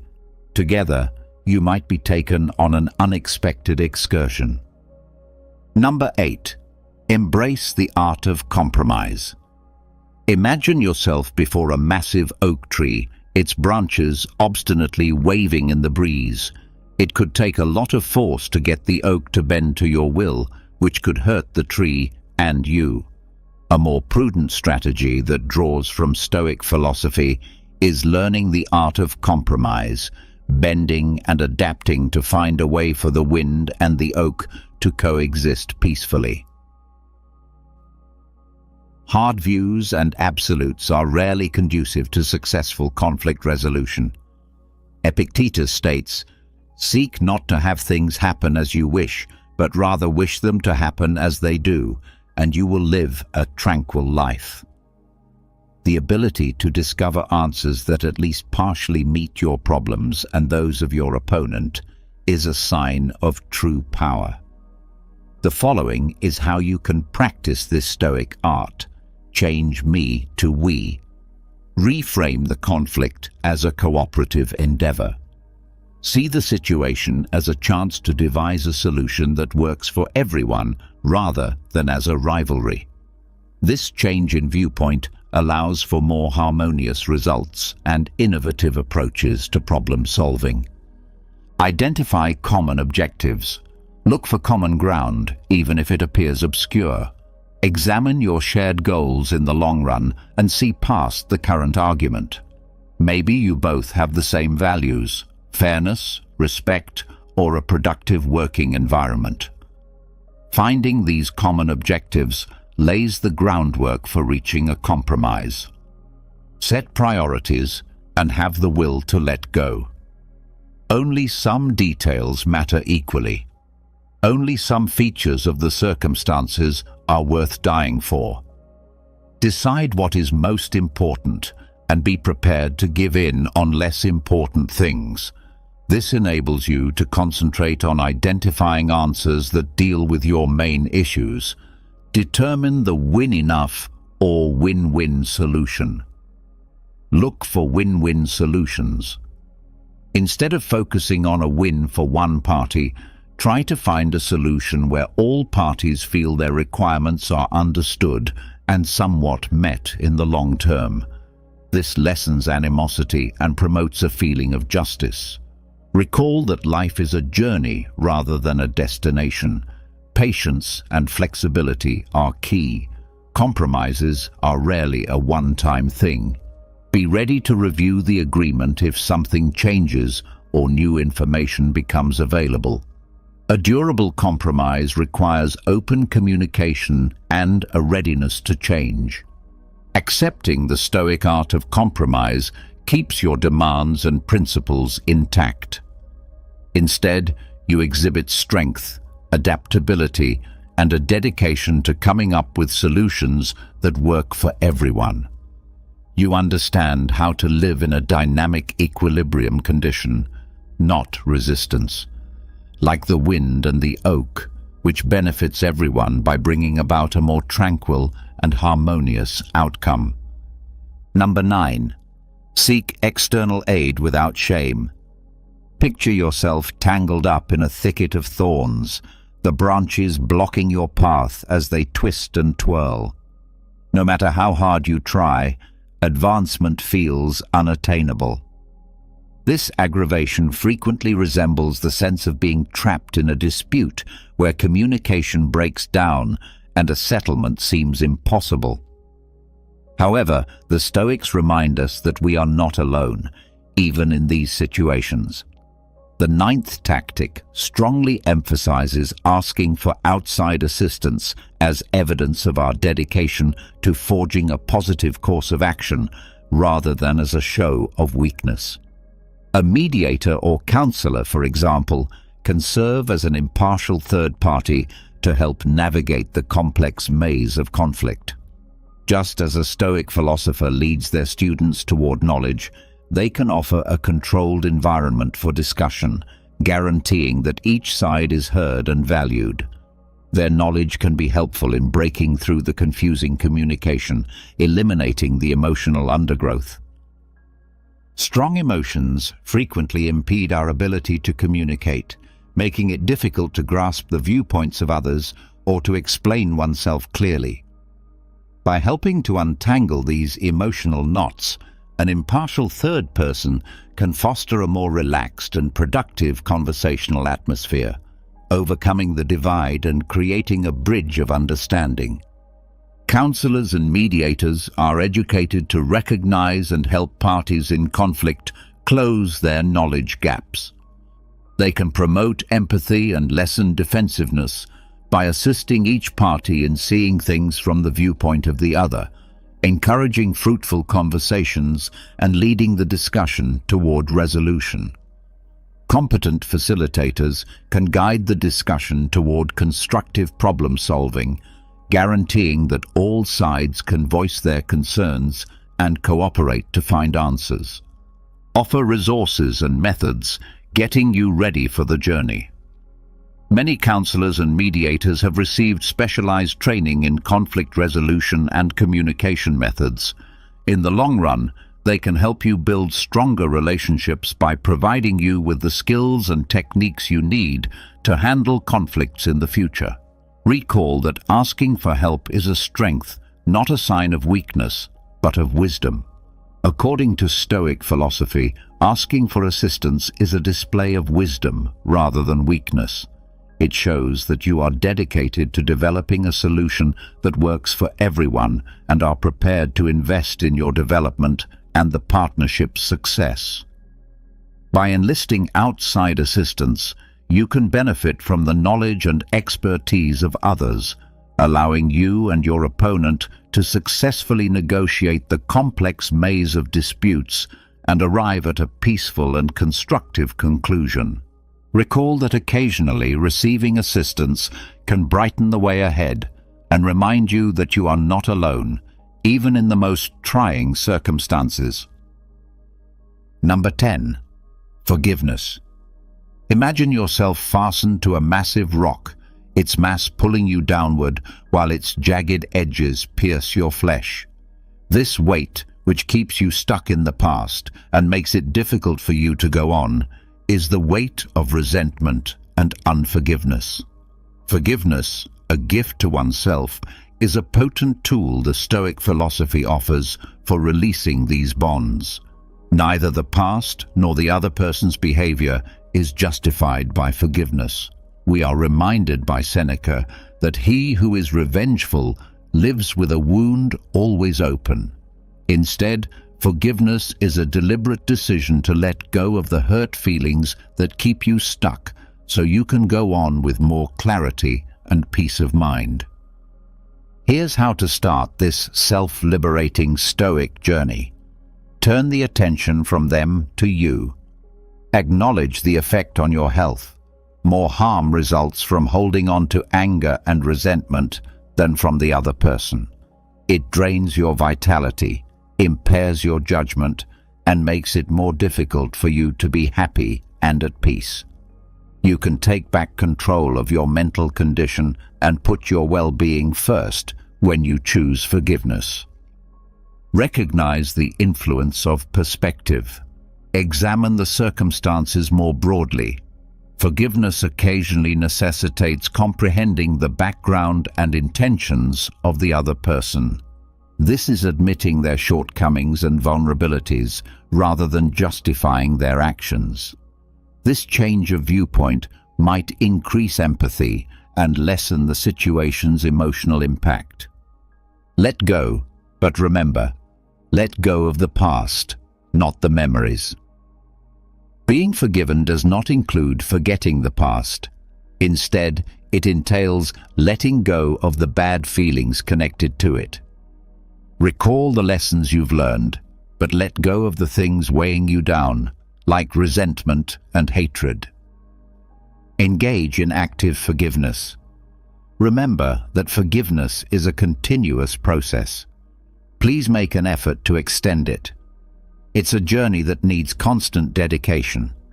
You can practice active forgiveness by consciously letting go of unfavorable feelings and thoughts whenever they surface. Techniques like journaling, mindfulness, and meditation can be helpful tools in this process.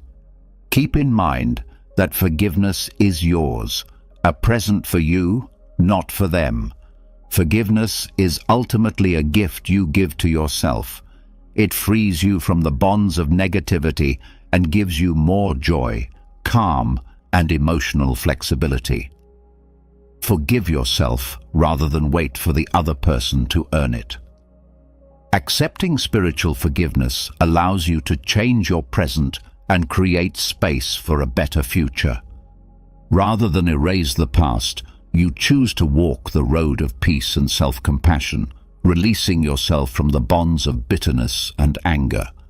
Recall that showing forgiveness demonstrates your strength and dedication to your well-being, not weakness.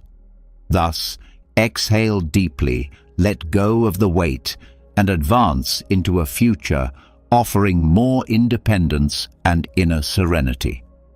Number 11. Growth from the ashes of conflict. Think of a phoenix that has undergone conflict and grown stronger and wiser. The spirit of the 11th Stoic strategy, using conflict as a catalyst for personal growth, is embodied in this potent metaphor. Remember Epictetus's advice: to make the best use of what is in your power and take the rest as fixed and beyond your control. Through introspection and self-evaluation, you can turn disagreement into a learning opportunity and a springboard for personal growth. Here's how to start this life-changing adventure. Adopt a learning attitude. See obstacles as opportunities.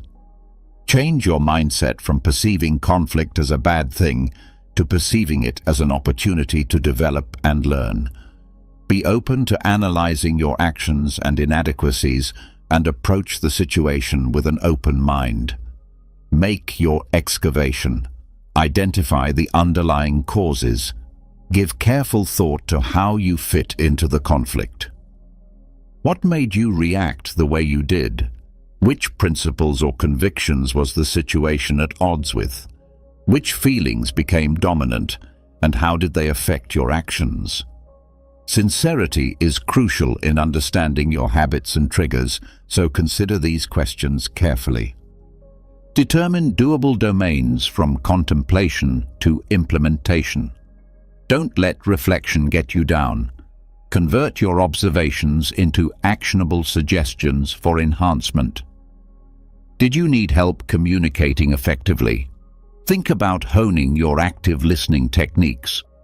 Were your feelings too strong? Investigate mindfulness practices to improve emotional control. Seek guidance and criticism. Learning from reliable mentors.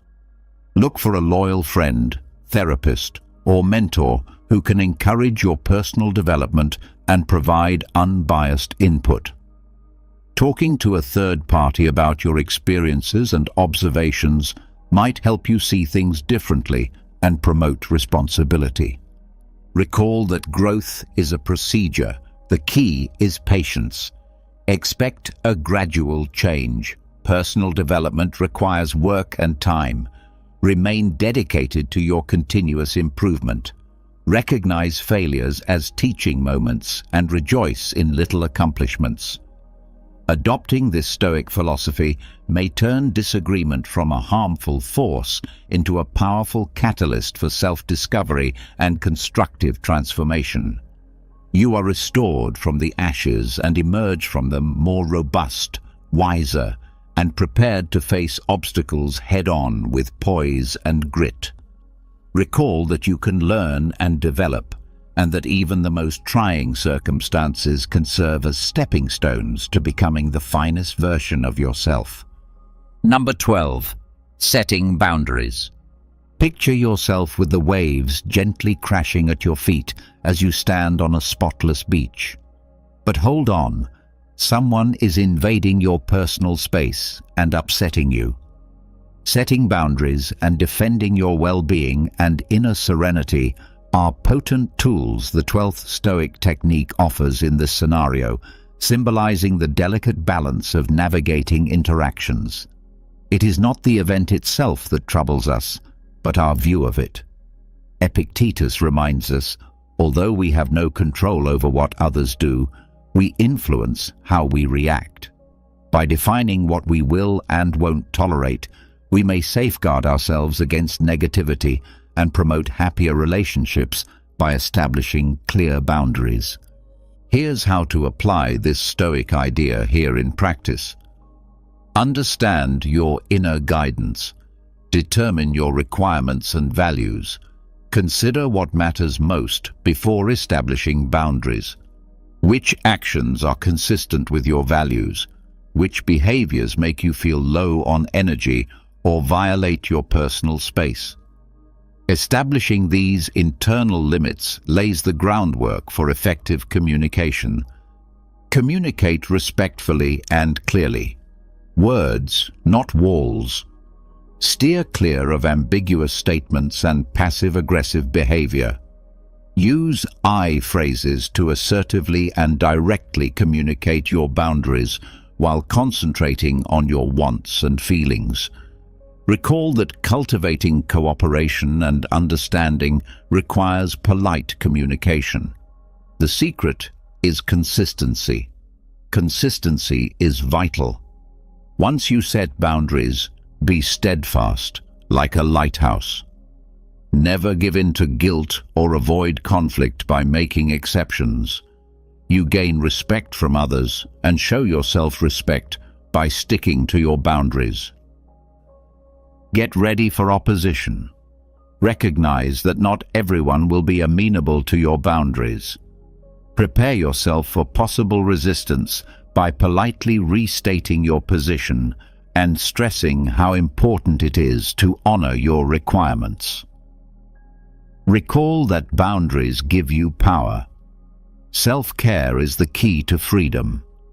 Establishing limits is necessary to safeguard your mental and emotional health, not to be selfish. You can set an environment where you can grow by protecting your space and energy, which aligns with Seneca's goal of living with a cheerful heart and a grateful attitude. Adopting this Stoic idea creates a lighthouse that leads you and others to more respect, transparent communication, and eventually happier and more satisfying relationships. Instead of building walls, recall that creating boundaries gives you the power to live a life full of inner freedom, respect, and tranquility. It's an act of self-love. Number 13. Remember, you control your reactions. Imagine yourself in a violent storm with the waves smashing around you and the wind ripping. Although the storm's wrath is beyond your control, you can choose to handle it. This potent analogy captures the spirit of the 13th Stoic tactic: to remember that you are in charge of your responses and not the events around you. The Stoics remind us that real strength comes from dominating our inner world rather than exerting force over the outside world. Epictetus states, "It is a shame for the soul to depend on the body for satisfaction." We gain inner calm despite life's storms by concentrating on our reactions, which we can control.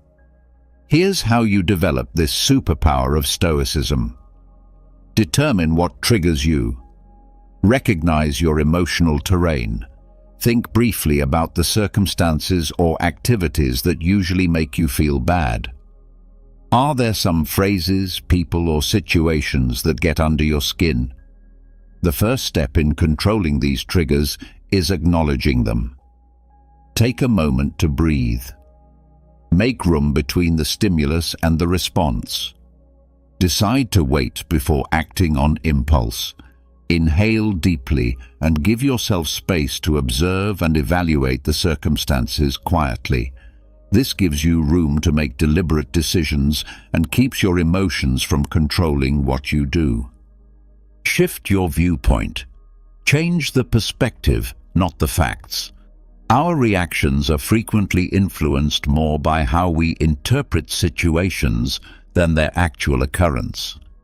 Examine other viewpoints and confront your automatic beliefs.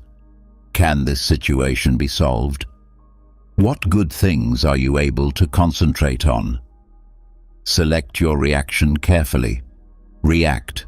Don't overreact. After you've collected yourself and adjusted your viewpoint, consider your options carefully before responding. Does it help you to react with rage or frustration?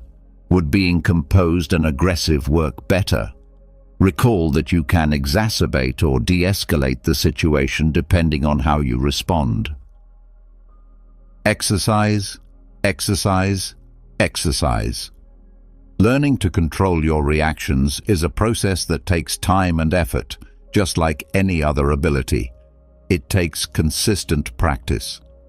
By experimenting with varied responses in challenging situations, you can progressively increase your emotional resilience and self-control.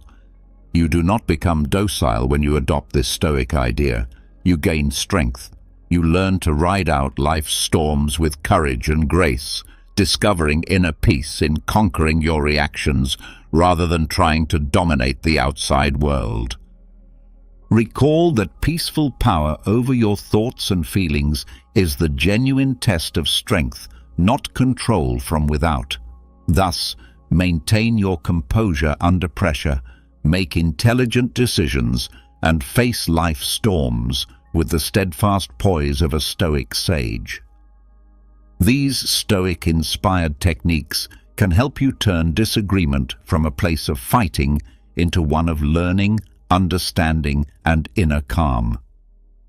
Recall that the real triumph is not about defeating your opponent, but about controlling your feelings and becoming a stronger, more confident version of yourself.